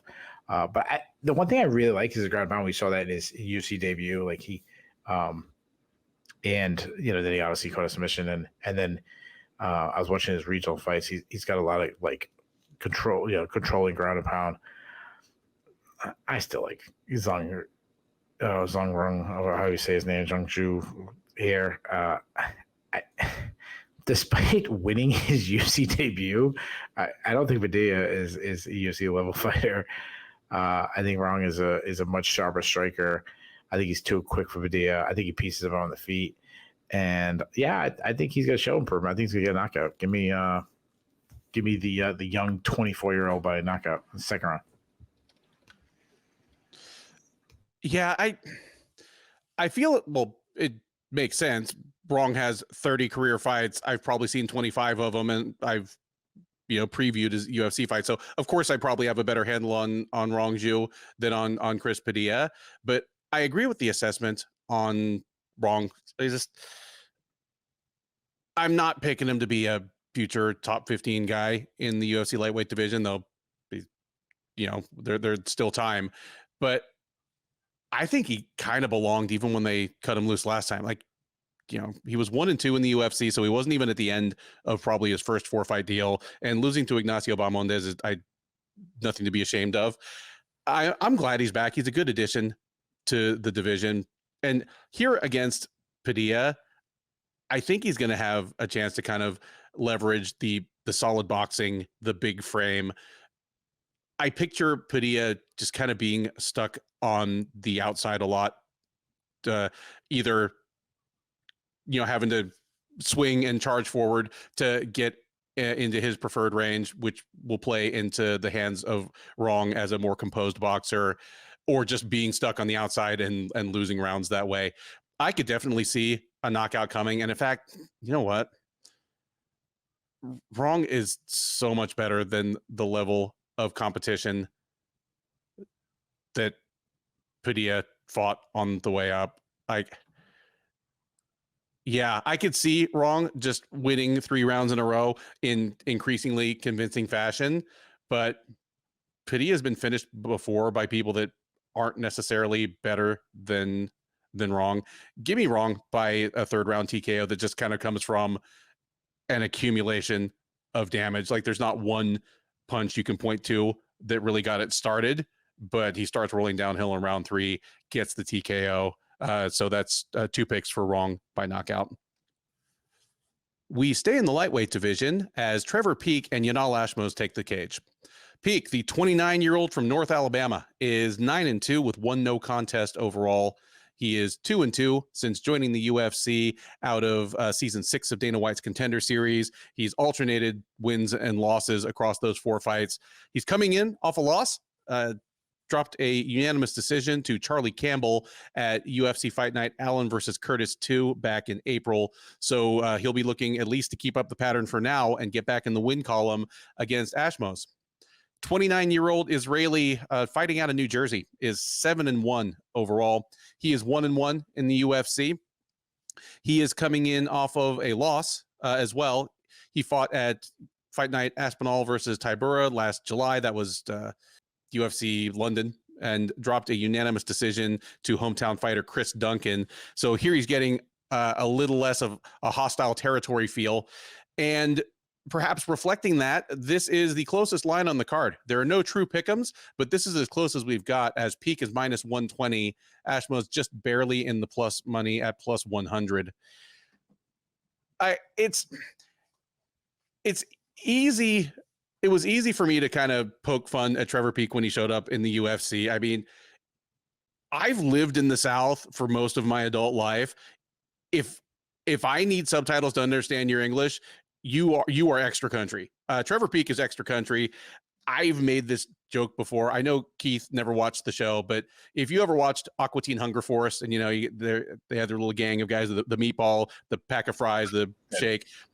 I don't miss an episode. Oh, okay. Yeah. If they had a fourth friend that was like a can of chewing tobacco, that would have been like Trevor Peak. But what's the name of this show? Aqua Teen Hunger Force. It was like it was a cartoon, but like one of those adult stoner cartoon type things. Okay. Like a Family Guy kind of thing. Very much so. Yeah. Okay. Just but Peak he's more athletic and more skilled than I gave him credit for. Because even looking at his regional footage, he just kind of seemed to be a march forward knockout artist. But he has a more diverse skill set than I gave him credit for. And it's probably that he's improving.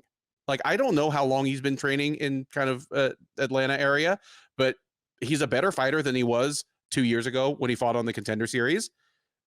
None of his UFC losses have been blowouts, and none of them have been to bad fighters. Like, Trevor Peak is a solid addition to the UFC. He's still just shy of 30. But I feel like I know what we have with him in a way that we don't necessarily with Ashmoz, even though they're about the same age and have about the same number of fights. Like Ashmoz, he is Israeli, but he's trained at K Dojo for a while. And for those who don't know, K Dojo, it's a gym in the tri-state area, but very specifically, it attracts a ton of Russian and CIS fighters, and obviously, at least a few from Israel. It's just become kind of I don't want to call it a mecca if we got Israeli fighters going to, but you know what I mean. Like it's become a magnet for fighters from Eurasia. Anyway, I like what I've seen out of Ashmoz, even in the loss to Duncan. Like, I like his skills. He's a good sized lightweight. I don't know this for a fact, but given how he fights and given that he's Israeli, I'm almost dead certain that he has a judo background, but he's not one of the judo background guys that fails because like he's just very obviously trying to get his judo working in MMA. No, he's just, I think he's a pretty slick striker. He is powerful in the clinch when he gets there. I'm kind of interested to see what we have in this guy going forward. I don't have a super strong take on this fight, fittingly, since again, it's the closest fight on the card in terms of odds. But if you want to put me down for just the very slightest of upsets, in the form of Ashmoz winning 2 rounds out of 3 over Peak, that's what I'm seeing here. I think it'll be a real fun fight on the feet. Like, Peak is aggressive and a real hard hitter. I think Ashmoz is probably defensively good enough to keep from just taking one right on the chin and dying. I think Ashmoz will probably have the slight advantage if they end up in the clinch, especially against the fence. And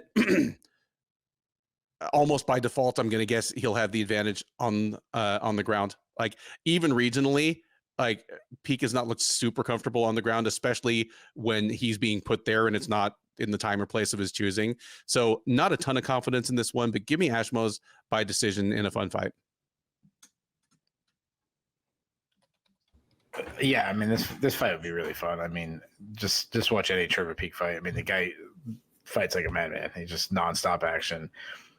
He was more controlled against Muhammad Yahya, but then again, he was just absolutely just as nuts against Charlie Campbell. So it's really hard to tell what you got to get. He's he's not a tactical striker, that's for sure. He throws punches from his hips. They're all power shots. All his wins have come by way of KO. He's constantly telegraphing his punches by loading up.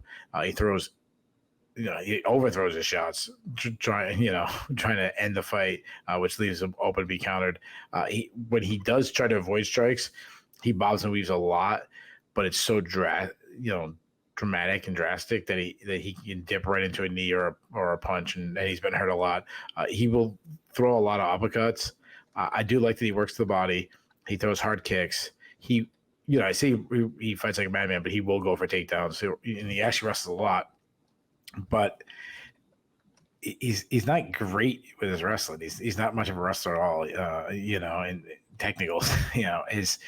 His wrestling attempts does open up his striking chances. If he shoots in for takedown and he like leaps on his way up, he throws an uppercut or something. If he gets on top, I like his ground and pound. He has been hurt a lot, though, in the contender series so far in the UFC. But he's shown this innate ability to come back despite being hurt. Dude can take a beating. He gassed out bad against Jose Mariscal, but I mean, Mariscal does that to a lot of people, so I give him a little pass. Ashmoz is a much different fighter. He fights out of both stances. He does have good output on the feet. He likes to throw down in the pocket, so we could have some fun exchanges. But he's more technically sound. Nice, tight inside hooks. He has some serious power. I mean, he smashed Sam Patterson with one shot. He's got a big kicking game. He loves high kicks. He loves calf kicks. He will close the distance, work on the clinch. I actually think he's a pretty decent wrestler himself. He likes upper body takedowns or trip takedowns, which because Israeli has that judo background, like you said.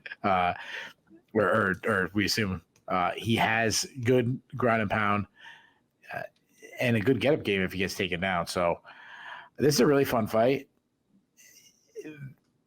They're fighters that I will look forward to watching, but I'm not like high on them on a talent sense. Like I think this is probably like the peak of them where they are. I love the styles. I'm with you, man. We got a consensus underdog pick. I'm leaning Ashmoz. I think he hits hard. I think he's got better kicks. I think he's the better wrestler. I'm with you. Like, this could definitely be a lock for fight of the night. I think it's going to be great. Give me Ashmoz by split decision. Next up, flyweights take the cage as Matt Schnell faces off against Alessandro Costa. Schnell, the 34-year-old Texan by way of Louisiana, is 16-8 with one no contest overall. He is 6-6 with one no contest since joining the UFC out of season 24 of The Ultimate Fighter. He is coming in on a 2-fight losing streak. That's bad news, and even worse news is that 2-fight losing streak stretches back almost 2 full years due to his famously injury-prone nature. But way back in December of 2022, he got knocked out in the second round by Matheus Nicolau. Then this March, he got knocked out once again in the second round by Steve Erceg. He'll look to get back on track here and prove that he has anything left to offer this division against another up-and-comer in the form of Costa. 28-year-old Brazilian is 14-4 overall. He is 2-2 since joining the UFC as a veteran of the season 6 of Dana White's Contender Series. He won, but was not immediately signed. Since being in the UFC, he is 2-2 with losses to, well, not even top 10, but top 3 fighters in Amir Albazi and Steve Erceg. He is coming in off a win. He fought back at UFC 301 in May, where he knocked out Kevin Borjas in the second round. The line here surprised me, at least. Costa is minus 550, Schnell plus 375. Like, yeah, that's big. It is big, and on one hand, it's tough to believe in Matt Schnell. Well, especially now at 34, but it's always been tough to believe in Matt Schnell as a title contender because while he can beat almost anyone in the division on any given night, he's had weight problems, he's had injury problems, and in such a dynamic division in the top 10 or 15, you can't take 18 months off with an injury. Like, you're going to get passed by traffic. They're going to start passing you on the right and honking at you. The dust kind of settles now. Matt Schnell is 34 years old. He's 500 in the UFC. Like, he's 6-6 with one no contest. And to make it worse, the no contest was Rogerio Bontorin beating him and then, blowing his post-fight drug test. There are a lot of fighters that I will say about, Keith will also say about, I feel like this guy is better than his record shows. But especially if you're a top 10, top 15 quality fighter and you're trying to make your way to a title shot, ultimately you are what your record is. Like, once you're talking about wanting a title shot, it doesn't matter if you're better than what your record says. Like, what your record says is kind of what matters. It's a bummer because he's been close.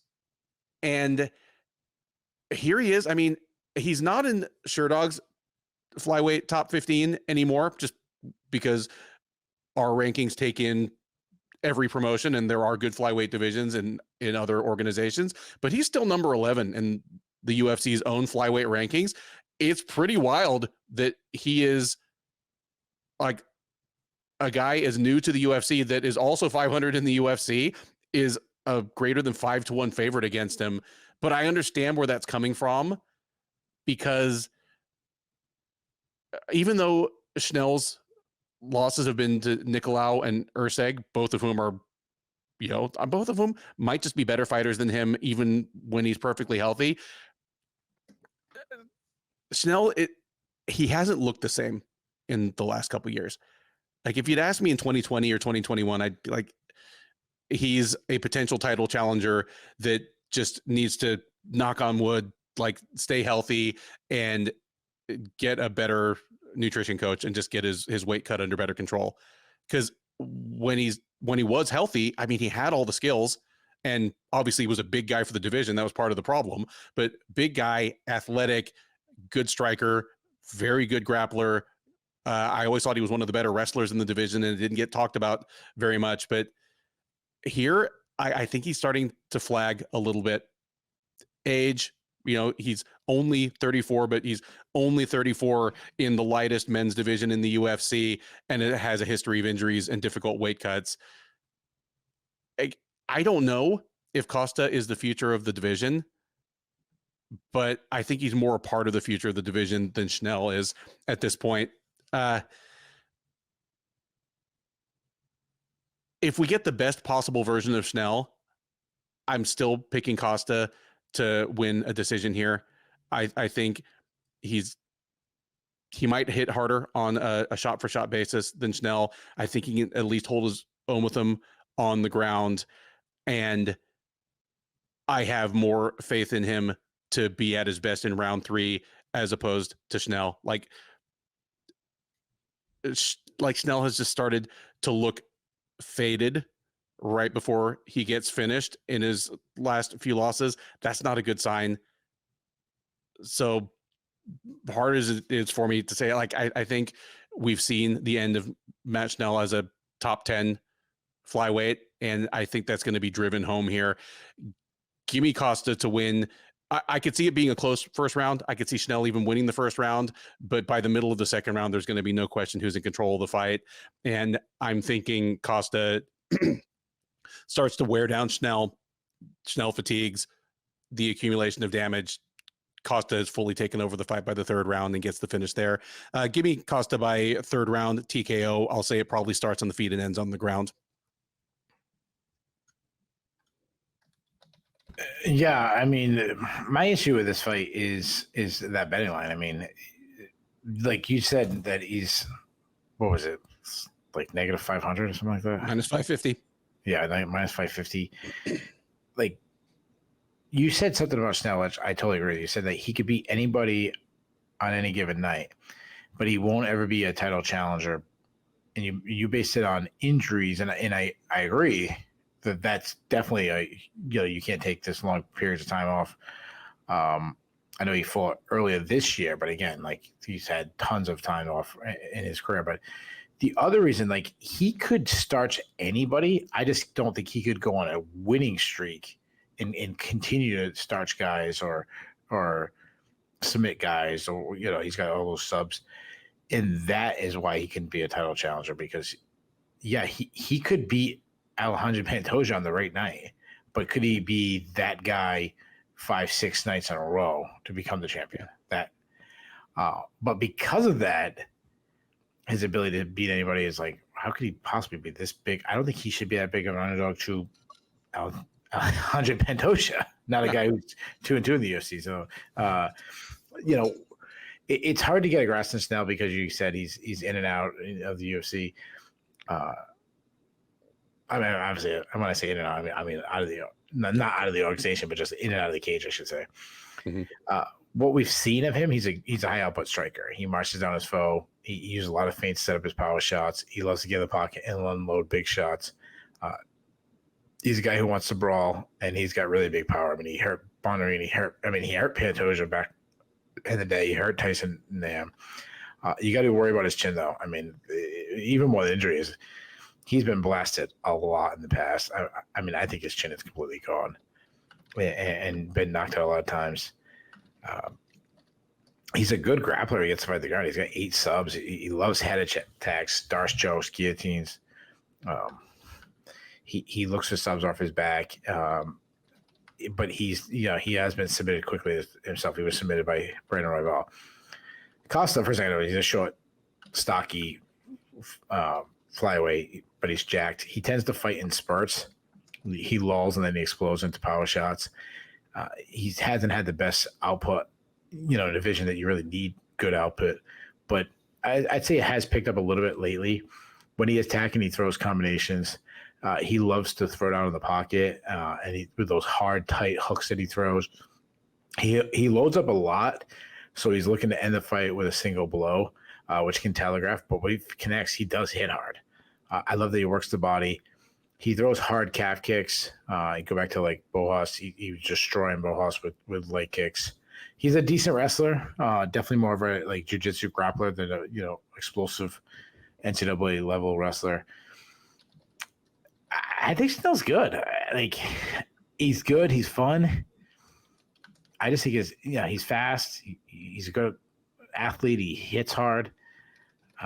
Like I said, I don't think he should be this big of an underdog to anybody. But the issue is his chin. Like, I don't think he can take a punch anymore. And Costa can crack. And I say Costa cracks him. I want to say he does it early. Give me Costa to catch him in the very first round. Pretty early. Give me big Costa by first round knockout. Third from the top at UFC Fight Night 242 is a featherweight matchup between Steve Garcia and Kyle Nelson. Garcia, the 32-year-old from New Mexico, is 16-5 overall. He's 5-2 in the UFC and is on a 4-fight win streak stretching back almost 2 years. He fought most recently back in July at UFC on ESPN Lemos versus Jandiroba, where he knocked out Sung Woo Choi in the first round. He will look to make it 5 in a row in one of the toughest divisions in the sport to do that against Nelson, who will be looking to extend his 3-fight win streak to 4. 33-year-old Canadian is 16-5-1 overall. He's 4-4-1 in the UFC. That 500 record made to look better by the 3-fight win streak, to which I alluded just a moment ago. He's already fought once this year as well, back in March at UFC Fight Night, Blanchfield versus Fior, where he knocked out Bill Algeo late in the first round. This fight, two young men with surprising momentum. Garcia is your moderate favorite. He's minus 185 or so. Nelson plus 155. Keith, I said that there are a few fights on this card that are somewhat like mirror matches. These are two tall, lanky featherweights who are much, much better than I thought they were, is the best way to put this. I mean, yeah, I'm whatever else you may say about the Shillan and Duffy show, about the two of us collectively as analysts, about us individually, neither of us is afraid to be wrong. Like, I don't mind being wrong. I don't mind being hilariously wrong. I only learn when I'm wrong. So it's like, seriously, if I could predict all these fights perfectly 100% of the time, I wouldn't have a fucking podcast. I'd be a better. Yeah, sorry. I wouldn't be giving out free advice. Yeah. But I singled out Steve Garcia as, man, this is one of the weirdest, worst signings the UFC has made in the last 5 or 6 years. And boy, howdy, have I been wrong. I looked like I was onto something when, he lost 2 of his first 3 UFC fights. But since then, it's not even like he's improved. It's just he's remembered who he was, because he was a Julian Erosa style, like, all offense murder machine when he was fighting in little shows in New Mexico. And I was like, oh, that's never going to cut it against UFC level featherweights or lightweights. And then all of a sudden it started to. That's all I can say about it. He's the same basic skill set, the same basic approach.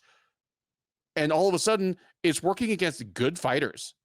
Like the modern version of Chase Hooper is no joke. Melchizedek Costa is no joke. Sung Woo Choi is a good fighter. And it's not just that he's beating him.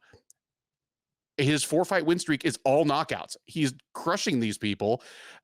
And I've never been more delighted to be wrong. Go Steve Garcia.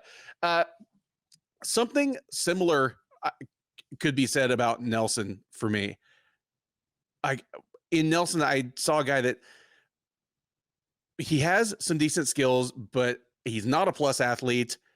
And being a tall, skinny featherweight or lightweight without the speed or technique to keep short, explosive guys off, he just usually isn't a recipe for long-term success.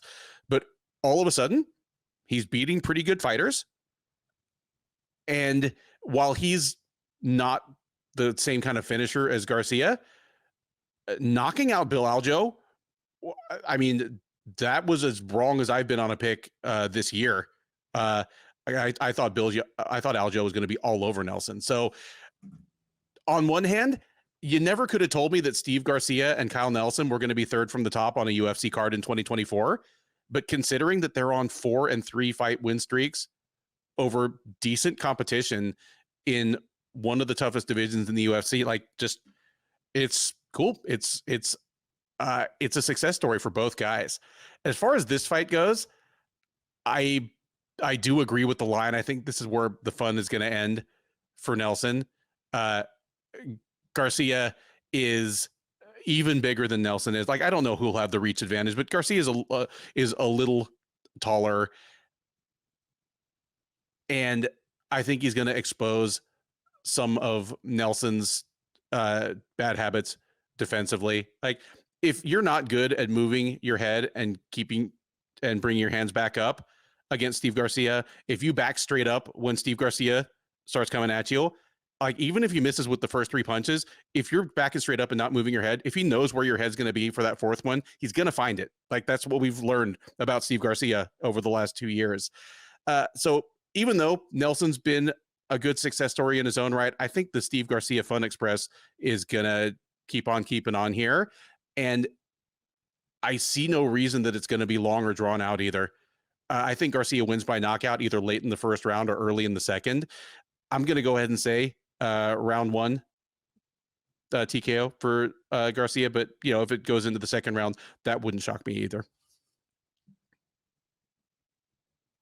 Yeah, dude, I'm not scared to say I was wrong. I thought Steve Garcia wasn't UFC level, and I thought Kyle Nelson was. Go back to like the Jai Herbert fight that he was just done. Like, he was, big signs of decline that he would have, lost a couple fights, fought in the regional scene, lost on the regional scene, and then be retired. So, it's both these guys are like a pleasant story and like this really under the radar, especially for Nelson, like under the radar success. I mean, Garcia's good, he's knocking guys out and everything, so he gets a little more buzz. But Nelson's winning too. I mean, and he's coming off probably the best win of his career over against a guy like Bill Algeo, who I think is pretty good. Nelson's this wrestle boxer that, I mean, like he's not only has he turned his career around, but how he's fought has been so different. I mean, his output against Bill Algeo never looked better. I mean, he was good boxing, very crisp jab, nice straight right. He was getting into the pocket, whipping his overhand. He's shown a lot of power recently. He hurt Bill Algeo a bunch of times. Hurt him bad in the fight. I like that he attacks the body well. He throws a lot of hard calf kicks, though often he will throw sometimes naked. He likes to close distance and battle in close quarters. He has no problem going chest to chest and grinding there. He's a solid wrestler. He's got 4 subs on his record. His cardio has been issues in the past, but he's done a really good job at controlling his tank. And then against Algeo, I mean, it was early in the fight when he finished him, but the pace he was coming out was really impressive. Garcia, I mean, this dude's run, I mean, he looks like a completely different fighter. I mean, 4 wins in a row, winning in spectacular fashion. He's southpaw. He's long and lengthy striker, high output, very aggressive. You know what? Let me change what I said. I said completely different. The results are completely different. So I think I agree with like his style. It's just, he's aggressive. He's overwhelming people with his output and his accuracy. He works behind a hard, crisp jab, nice straight right. Go back to like Shillan, where he just crushed him with a body shot. Showing some really good power. I mean, dude's been eating his steak or something, because Guy's getting knockouts, got his protein shakes going or something. He really steps into his shots. He can overthrow his strikes sometimes, leave him to be open to be countered, and he can be wild. He also ducks way too much for my liking. I think he's going to get hit with an uppercut or a kick. He's got a good kicking game, though he doesn't even throw his kicks enough. He can sneak in a takedown. Like I go back to like the Luis Pena fight. He got a takedown on him. He got 3 takedowns against Charlie Tavares. On top, mean ground and pound. I mean, he beat up Costa with ground and pound. I think the betting line is off. Like I think this fight should be much closer. I flip flopped on this one. I almost feel guilty about picking one or the other because I keep like counting these guys out. So I'll feel guilty that I picked against say if I pick it's the opposite of the Spann OSP fight. It's like, can't both these guys win? Yeah, exactly. I want the winning streak to continue. It's fun. This is a step up in competition for Garcia. Nelson's a much better fighter than guys he's been beaten. Nelson is really crafty. I can see him closing the distance and grinding and clinching and just winning a wrestling affair. But I'm going to say Garcia keeps this like amazing streak going. I say he catches Nelson. I'm going to say he catches his chin. I'll say Nelson's tough. I'll say Nelson gets to the second round, but I'll say Garcia wins by second round TKO.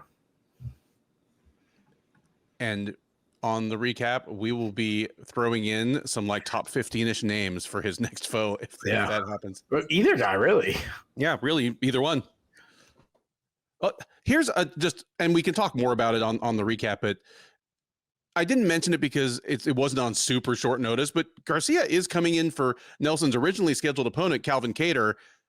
Like at this point, the way Kattar's looked, Kattar would have represented much greater name value at much less risk for Nelson. Like I kind of feel for the guy. Yeah, I mean, definitely better name value. Like I don't know how far Kattar has fallen because he's only lost to really good guys. Yeah, but those escalators got to be pretty close between Kattar's going down and Garcia's going up. And the way Kattar would have beat him would have been much more palatable than what's probably going to happen if Garcia. Yeah. I mean, Kattar's like, yeah, he can piece you out, but it's usually like cumulative and overtime. It's not if Kattar beat him, he would have landed 200 strikes. Garcia might land 4. Yeah. That brings us to the co-main event of UFC Fight Night 242, a women's flyweight matchup between former strawweight champ Jessica Andrade and rising contender Natalia Silva. Andrade, the 32-year-old Brazilian, is 26-12 overall.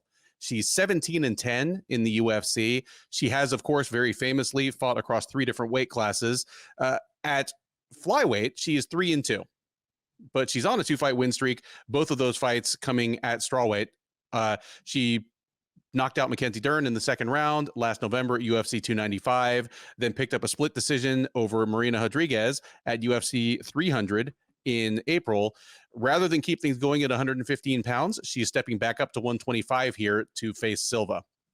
Silva, 27-year-old Brazilian, 17-5-1 overall. She is a perfect 5-0 since joining the UFC as the outgoing Jungle Fight flyweight champ. She fought most recently back in February at UFC Fight Night Dolidze versus Imavov, where she picked up a unanimous decision over Viviane Araújo. The line here, this is another one that I'm going to tell you surprised me. I'm not surprised that Silva's the favorite. Like, she's on an incredible streak. Andrade, has had her best success in other weight classes, but Natalia Silva is minus 300. Jessica Andrade plus 240. I should have been better prepared and looked, because I'm kind of wondering where that ranks in the biggest underdog Jessica Andrade has been in her UFC run. Like, I don't know if she was that big an underdog to Valentina Shevchenko. I'm pretty certain she wasn't in any of her strawweight title fights. I mean, I think she's been in 5 strawweight title fights. I bet she wasn't a 3-1 underdog in any of them. But nonetheless, here she is, looking to prove that she has something more to offer the UFC at 125 as well as 115 pounds. Keith, Jessica Andrade is someone that I feel we've previewed a lot. And every time we preview one of her fights, whether it's at 115, 125 pounds, whether she's coming off a win, coming off a loss, I always, we both kind of always lay out her physical gifts and her skill set. And I at least keep going, but any minute now, it's just not going to work anymore. Like, so much of her success depends on her explosion, on her incredible strength and power for her size. Once any of that slips even a little bit, she's going to start losing to, not championship level fighters. And it's yet to happen. She's she's lost badly, but she's gotten no bad losses. That's as simply as I can put it. When your quote unquote worst loss is to Erin Blanchfield, just because Blanchfield hasn't fight for a title yet, that's saying a hell of a lot. Up a weight class on short notice. Yeah, this is another one where I'm like, Natalia Silva should win this fight. She's 5 years younger. She's more younger than that in terms of tread off the tires, because Andrade is definitely, she's been in a ton of fights. She's been in a ton of fights against the top fighters in the world, and she's taken a good amount of punishment in some of them. Silva is the naturally bigger woman, and she herself is a strong, powerfully built, athletic fighter. She's well-rounded. Like, she hasn't fought anyone on Andrade's level yet, but she's followed kind of a logical progression, throughout her fights. This is the logical next step. And so far, she's passed everything pretty much with flying colors. But Andrade just keeps on surprising me. And what I think I finally figured out, and it's a shame that I figured it out now, because for all I know, Andrade might retire within the next 12 to 24 months, and I learned it too late. I don't think she's on a decline. I just think it's a little bit of being inconsistent from fight to fight, and then it's even more a case of being very, her success is very subject to matchups. If you're a bad matchup for Jessica Andrade, she is probably going to absolutely wreck you. If you're a good matchup for Andrade, she's probably going to struggle against you. And this isn't any knock against her own mental preparation or against her camp. Paraná Vale Tudo is one of the best camps for female fighters in the entire sport right now. But ultimately, if a fight is not a good matchup for her, she historically hasn't made great adjustments between rounds, hasn't come with new wrinkles for the opponent in question. So here, I don't think Silva is stylistically a bad matchup for her. She's not a bad matchup for Andrade, except in the way that any big, strong 125-pounder is. She's just going to be the naturally bigger woman. I don't like Silva at minus 300 here. There are just too many ways for Andrade to win. And Andrade, obviously, she hits incredibly hard. She might have been the hardest hitter in the bantamweight division when she was in the bantamweight division, even though she was 6 inches shorter than anybody else. Her hitting power at 115, she might be the hardest hitter relative to the division she was competing in of any fighter in MMA history. The gap between her and the second hardest hitting 115-pounder, it was laughable. So she can catch Silva. And Andrade hits so hard and is, accurate and mean enough that she doesn't have to go headhunting. One of her best wins was punching Caitlin, at the time Chikagi, in the gut so hard that Chikagi went rolling backwards like a cartoon character. Andrade is a terrifying ground fighter when she's the aggressor and she's on top. She's okay defensively. She's okay when she's been put on her back, but when she scores a takedown, it's usually her slamming someone, landing inside control, and just pounding the ever-loving shit out of them. She's been out-grappled before, but only by the very best of the best of the best. Silva might be that, but that hasn't been proven yet. All this is a long way around to me saying I'm picking a pretty big upset here. Give me Jessica Andrade to win this fight. I still think Natalia Silva might be a future champ in this division, but right here, right now, the way Andrade has been fighting recently, and without the cut to strawweight to worry about, I like Andrade in this fight. I'm going to say it goes all 3 rounds, but if Andrade hurts Silva early with something, kind of changes her game plan, makes her more hesitant, if Andrade seizes the momentum and takes control of the fight, I could see her like getting Silva down and pounding her out on the ground or pounding her to the point where she can just take her back and choke her. That's not the pick. The pick is that Andrade wins a decision here. But if I'm right, she's not quite done as a top level contender in this division yet. Give me Andrade in the big upset. Yeah, I mean, this is such an intriguing matchup. I keep saying this, like, oh, it was my favorite matchup on the card, but I think you convinced me. I mean, we've broken down Jessica Andrade a lot, and I really don't know where she is at this point in her career. Like, she might be still a contender for the title, and could one day hold the title again, or she could be complete washed. Like, I have no clue where she is. But that said, like, I shouldn't say never, but at least for the time being, I'm not tired of watching her fight. No. I'm a fan of Jessica Andrade. I always have been. She's such a unique fighter. She's so different than almost everybody, that has graced the octagon. She's a good.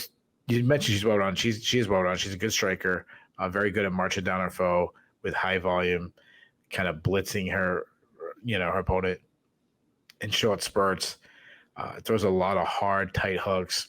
She's shown great power at both 115 and 125. She can lunge into her shots a little bit, leaving her to be countered or just be able to avoid. She throws mean calf kicks when she lets those kicks go. She has never cared about defense. Like, she just walks forward, carrying her hands low, willing to eat a shot to land on her own because she trusts her chin and trusts her power to be the ultimate equalizer.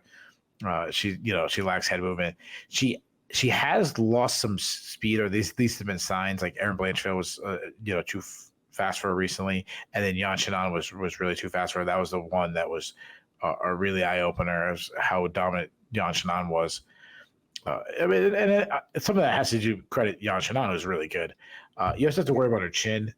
She can continue to fight this style. Like, how far can she go in her career fighting this style where she just gets blasted and just keeps coming and wins with pressure? I do think she showed some signs of her durability fading. So, due to her very heavy boxing base, she is open to calf kicks.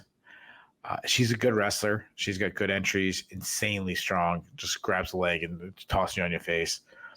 Good top game. She has the legendary ground and pound. She's a good defensive wrestler. She showed that against McKenzie. There was brawling in that fight. Her sub defense has been an issue. I mean, she was quickly subbed by Erin Blanchfield and Tatiana Suarez. So that's a concern. But one of the things that we haven't seen so far, recently, is she hasn't gassed out. She won't stop in a fight if she keeps fighting. I mean, there's been some stoppages, so there might be no evidence there because it wasn't tested. But I'm pretty confident that she won't gas out. Natalia Silva, she's a really good athlete. Good fight out of both stances. Easily slides, from one stance to the other with really good footwork. She's a high output striker, technically sound, sets up her shots well with feints, has quick hands, attacks with combinations. She's accurate. I love her check left hook. She did show some improving power against Victoria Leonardo. She tossed out some spinning attacks. She's got a really good kicking game. Some of the best high kicks in the women's division. Those high kick out of both stances. She has some defensive issues. Biggest thing being that she keeps her chin high in the air. She's a really underrated wrestler, solid wrestler. She likes to try to catch kicks to get the fight down. She also likes to get in the clinch and hitting some upper body takedowns, some good judo throws. She showed great takedown defense against Jasmine Jasvicius, which is, I think, is a pretty solid win. Hit her with a great wizard kick. When she was taken down against Teresa Bleda, she swept her. Mean ground and pound. She has a really serious submission threat where she has 7 subs on her record. And in her fight against Andrea Lee, going back a while, but she showed good cardio. I'm with you, man. Though, I'm really shocked by the betting lines. It's not a knock on Natalia Silva. I think she's really, really good, and could be a top 5 fighter or higher in this division, in the near future. It's more of what a diss on Jessica Andrade. Like how often are we gonna count this woman out? And she just keeps, every time I'm ready to write the writing on the wall being that she's done. She builds a whole new wall or something. That said, I thought I was picking an upset by picking Silva, so I'm leaning towards Silva. I have flip flopped. It's never easy to pick against Jessica Andrade due to her being this freakish athlete. She really is a once in a lifetime fighter. Like I said before, her style. I want to be clear. I'm not saying her talent. I mean, just her style. Yeah. She's still just too hittable to me. I think she'll have some big moments. I think Silva's going to have to pop shot her from range and use her footwork. If Andrade gets in the range, I think she needs to initiate the takedowns, not the other way around. I think Silva's going to survive some storms and some blitzes from Andrade, but I think Silva's still going to do enough. I think it's going to be close. Give me Silva by split decision. All right. And something I need to correct, just because some news cropped up while we were previewing this fight. Oh, no. No, the fight's still on, okay, as far as I'm aware. But I mentioned, Jessica Andrade and her development at PRVT. I don't know how far into this camp she made it at Paraná Vale Tudo, but she just sued Gilliard Paraná for $2 million, saying he's been embezzling her winnings. So I don't know if that's disrupted this camp. I just, I kind of took a look at her social media. She's been working with some people outside of PRVT. I saw her working with Poliana Viana. I saw her at the UFC PI. It doesn't change my pick, but just, before you come at me and be like, hey, she's not at PRVT anymore. I know. I found out Monday night, same as most of you.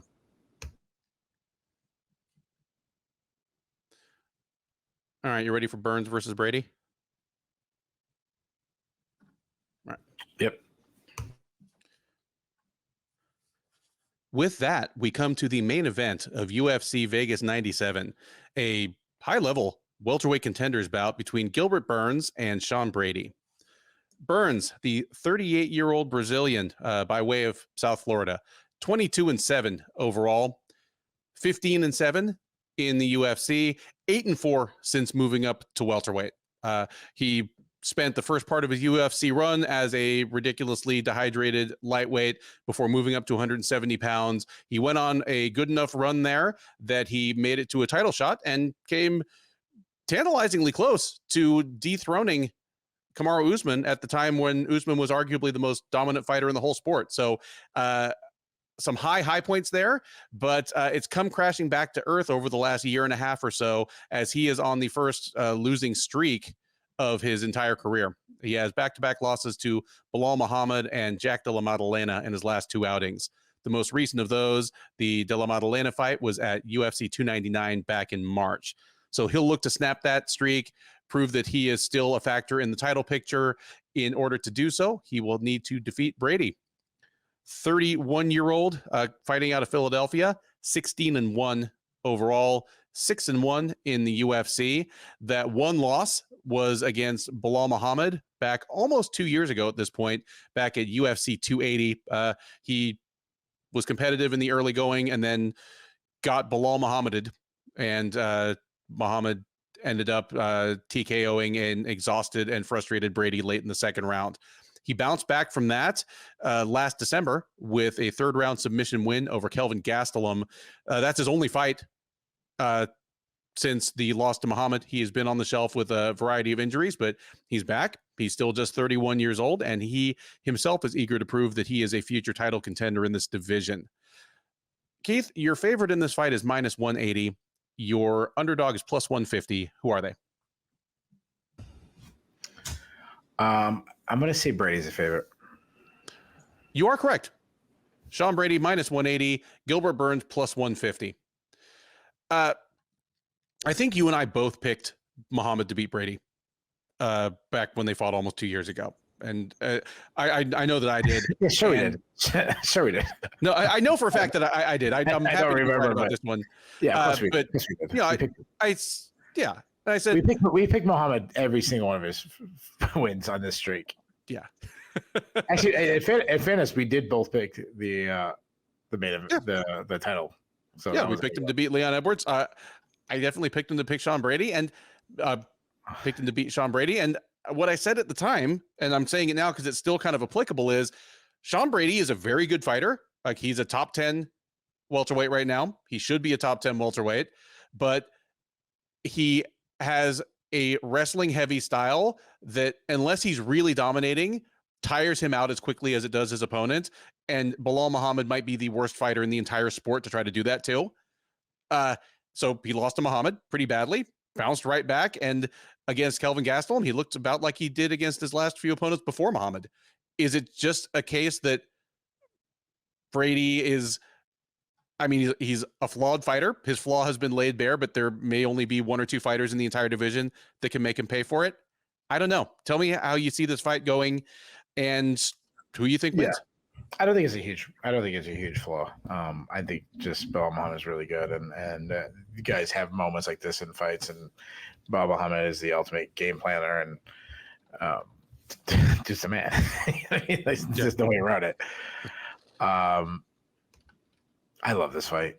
I love this fight, but I feel like the storyline is very similar to what we just talked about in the co-main event. Like,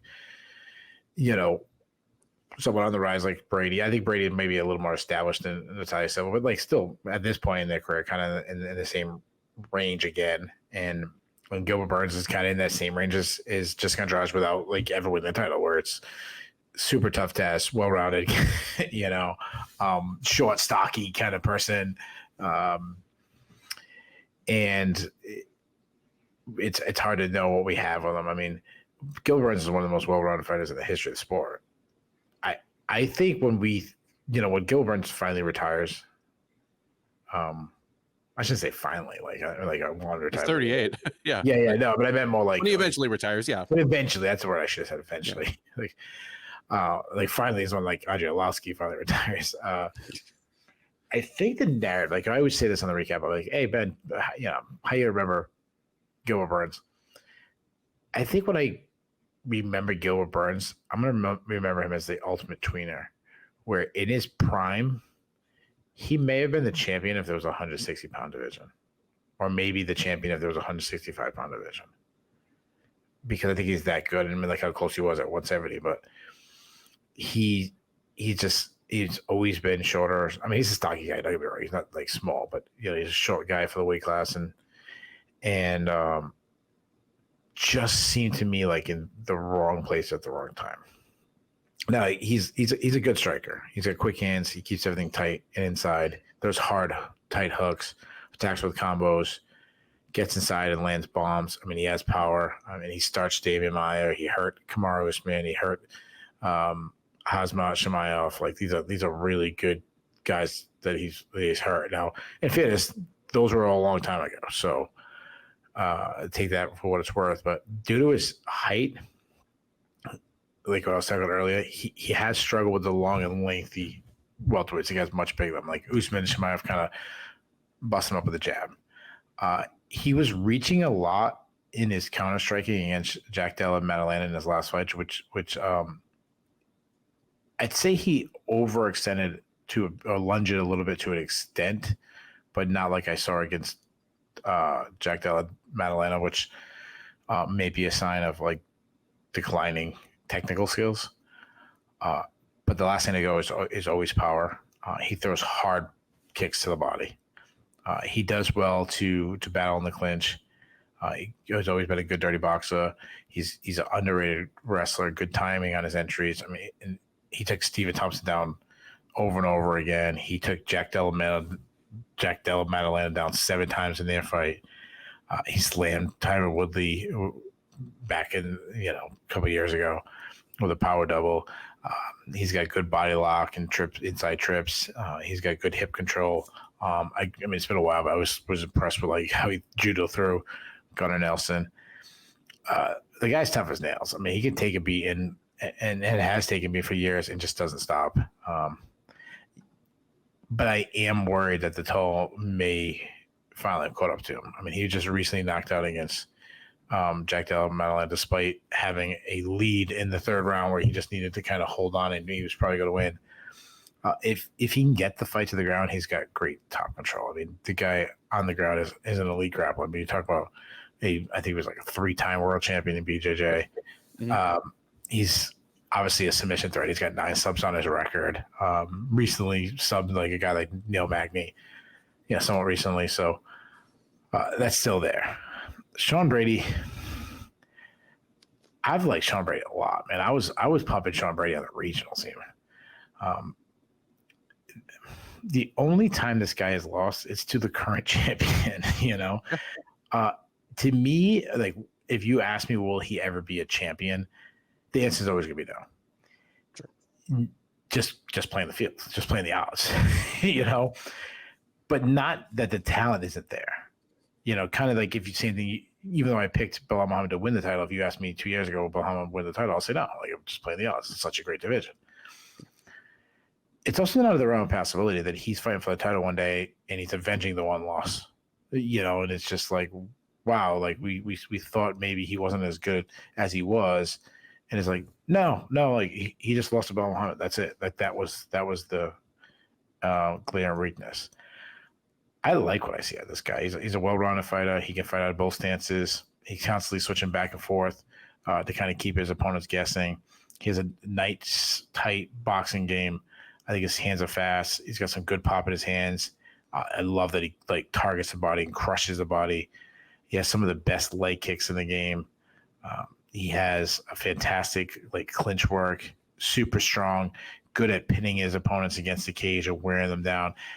He kind of like, I've seen it so many times with the way he's winning that clinch battle, like kind of reminds me of like a white Kamaru Usman where he can batter his foe in close quarters with striking and slicing elbows, can drop down and power just overpowers his opponent to the canvas. But he's a decent wrestler, good reactionary entries. I do think his overall wrestling might be slightly overrated because he couldn't get he didn't get close to taking Belal Muhammad down, and obviously he was. It is what it is. Belal, we already said it a minute time. Belal Muhammad's a man. If he does get the fight to the ground, though, he's a fantastic grappler. He's smothering top control. He stays glued to his opponents. We were making jokes about his last fight, but if there was no time limit, he'd still probably be. I don't think Kelvin Gastelum would ever got him off of him if Brady wanted to stay on.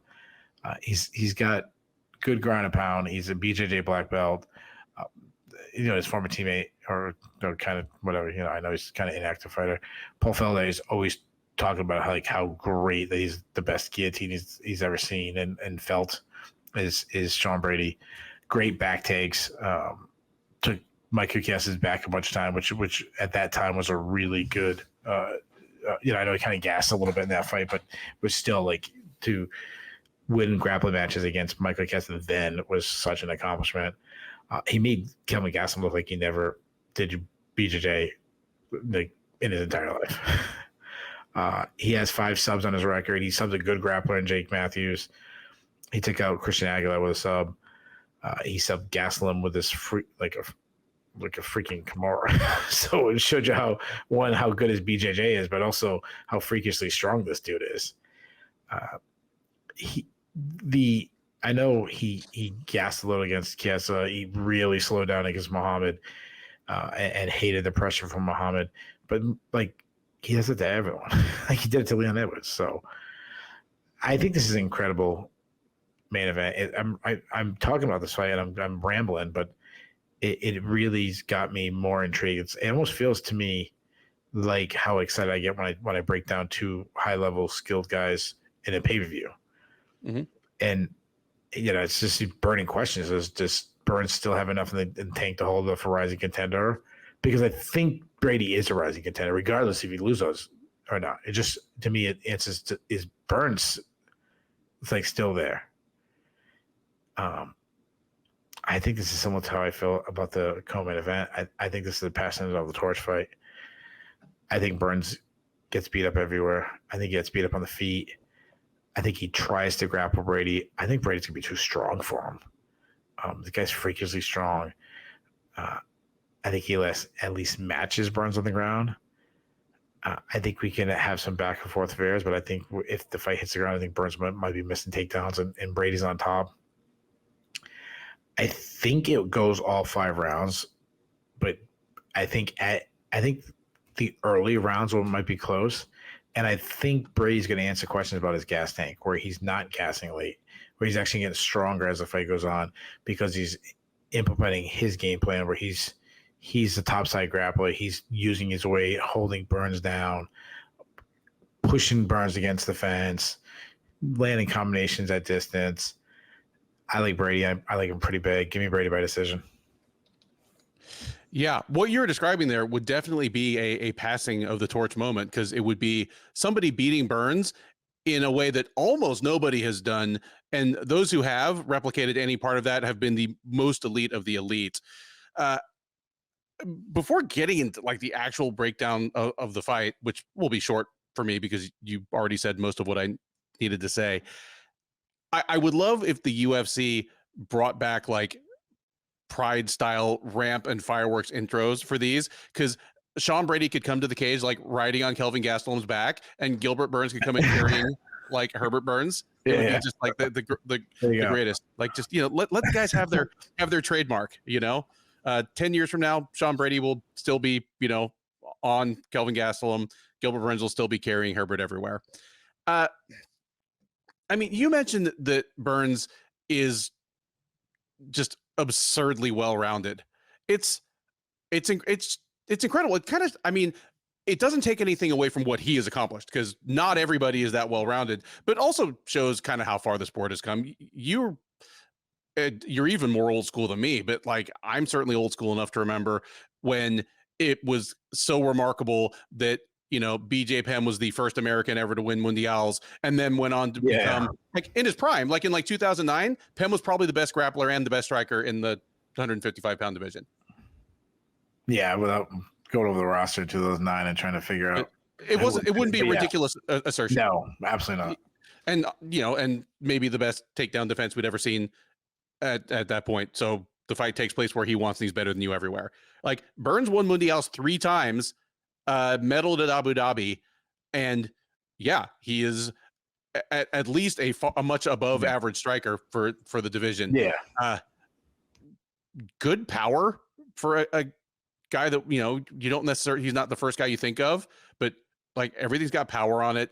I agree with you that against Della Maddalena in particular, he got in trouble by kind of overextending himself in a way that he didn't do a couple years ago. And I kind of wonder if that is him compensating for his reflexes slowing down just a tiny bit, because he's given up height and reach to everybody forever. Like, that's nothing new, but he used to still be able to tag people like Kamaru Usman without, like, overextending himself. Against Della Maddalena, that was no longer the case. I'm sure he is on the downslope. The question for me is just, is he far enough on the downslope that Brady can make the Brady game plan work against him?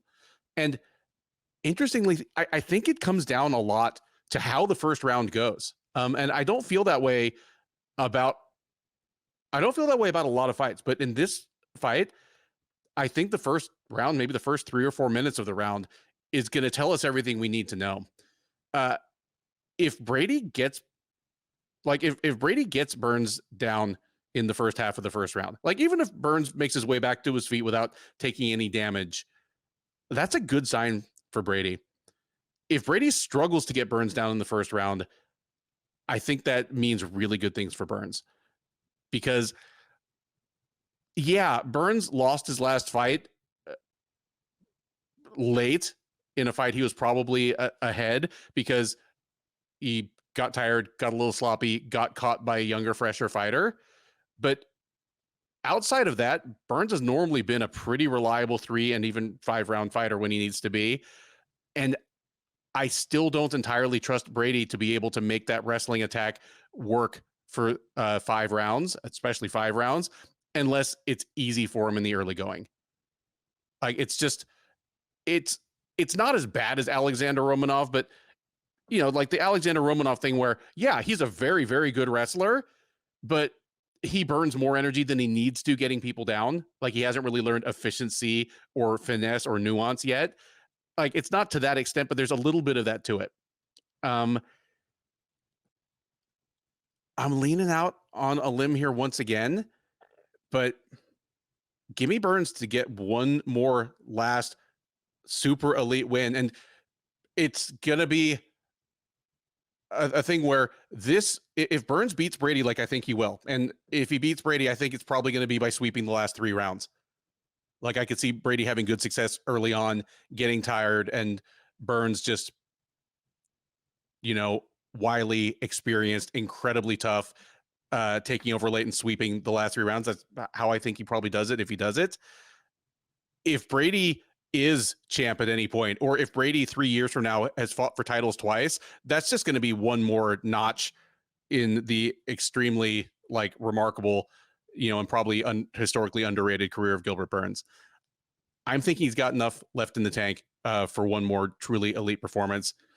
Give me Gilbert Burns by decision in a very worthy Fight Night main event. And that has been the Sherdog Radio Network preview for UFC Fight Night 242, Burns versus Brady, also known as UFC Vegas 97. I've been Ben. He has been Keith. If this is your first time watching or listening to one of our previews, first of all, thank you. We hope you enjoyed it. We do our best to bring you as good a blend of in-depth analysis and occasional historic or humorous asides as you'll find anywhere in this business. Please do like, subscribe. Neither of those things cost you anything. They make our bosses happy and allow us to keep bringing you this content free of charge. And drop us a comment. Keith and I both man the comment section. We would love to hear your take on these fights. If you think we left any obvious upset value on the table, let us know. If you think any of the upsets that we picked are terrible, let us know. Because if you're right and we're wrong, we will give you all your flowers. In order for us to do that, you'll have to come join us on the recap. We're live on the Sherdog YouTube page right after the main event. Keith takes the captain's chair. We will talk about all 13 of these fights from top to bottom, from the main event down to the first opener. Oh, what's up? Man, we will not be. You will be. I am traveling this weekend. Me, my son, and his wrestling, a bunch of people from his wrestling team is traveling to Penn State University, the land of Mr. Bo Nickal, to check out the campus and watch a football game, and who knows, maybe we can run into some wrestlers. So, man, State College, Pennsylvania is absolutely gorgeous. I visited there because, I mean, it was one of the nearest major universities to where I went to high school. Like, anyone at my high school with decent grades probably visited there. It's a gorgeous campus. I love the town. I hope you guys have a great time there. So it will be me either flying solo or with one of our friends stepping in to help. Maybe Devin Tejada from the Check the Kick podcast. Maybe our newest contributor, Dane Fox, who joined us after a lengthy run at Bloody Elbow and is already getting busy here. But yeah, Dane, be a recap. Dane's the man. He's a really good dude. Dane's super good. And yeah, we'll talk about all these fights, talk about what was good, what was bad, what was surprising, what was controversial, what's next for the notable winners as well as losers. And we'll be talking with you the whole time. The live chat on the Sherdog YouTube page is open that whole time. So we're taking your questions, your comments, and your hot takes in real time. We have a growing community of friends that hang out with us after the fights, and we would love you to be part of it. Between now and then, thank you once again for listening. Enjoy the rest of your week, and by all means, enjoy these fights. To the sea.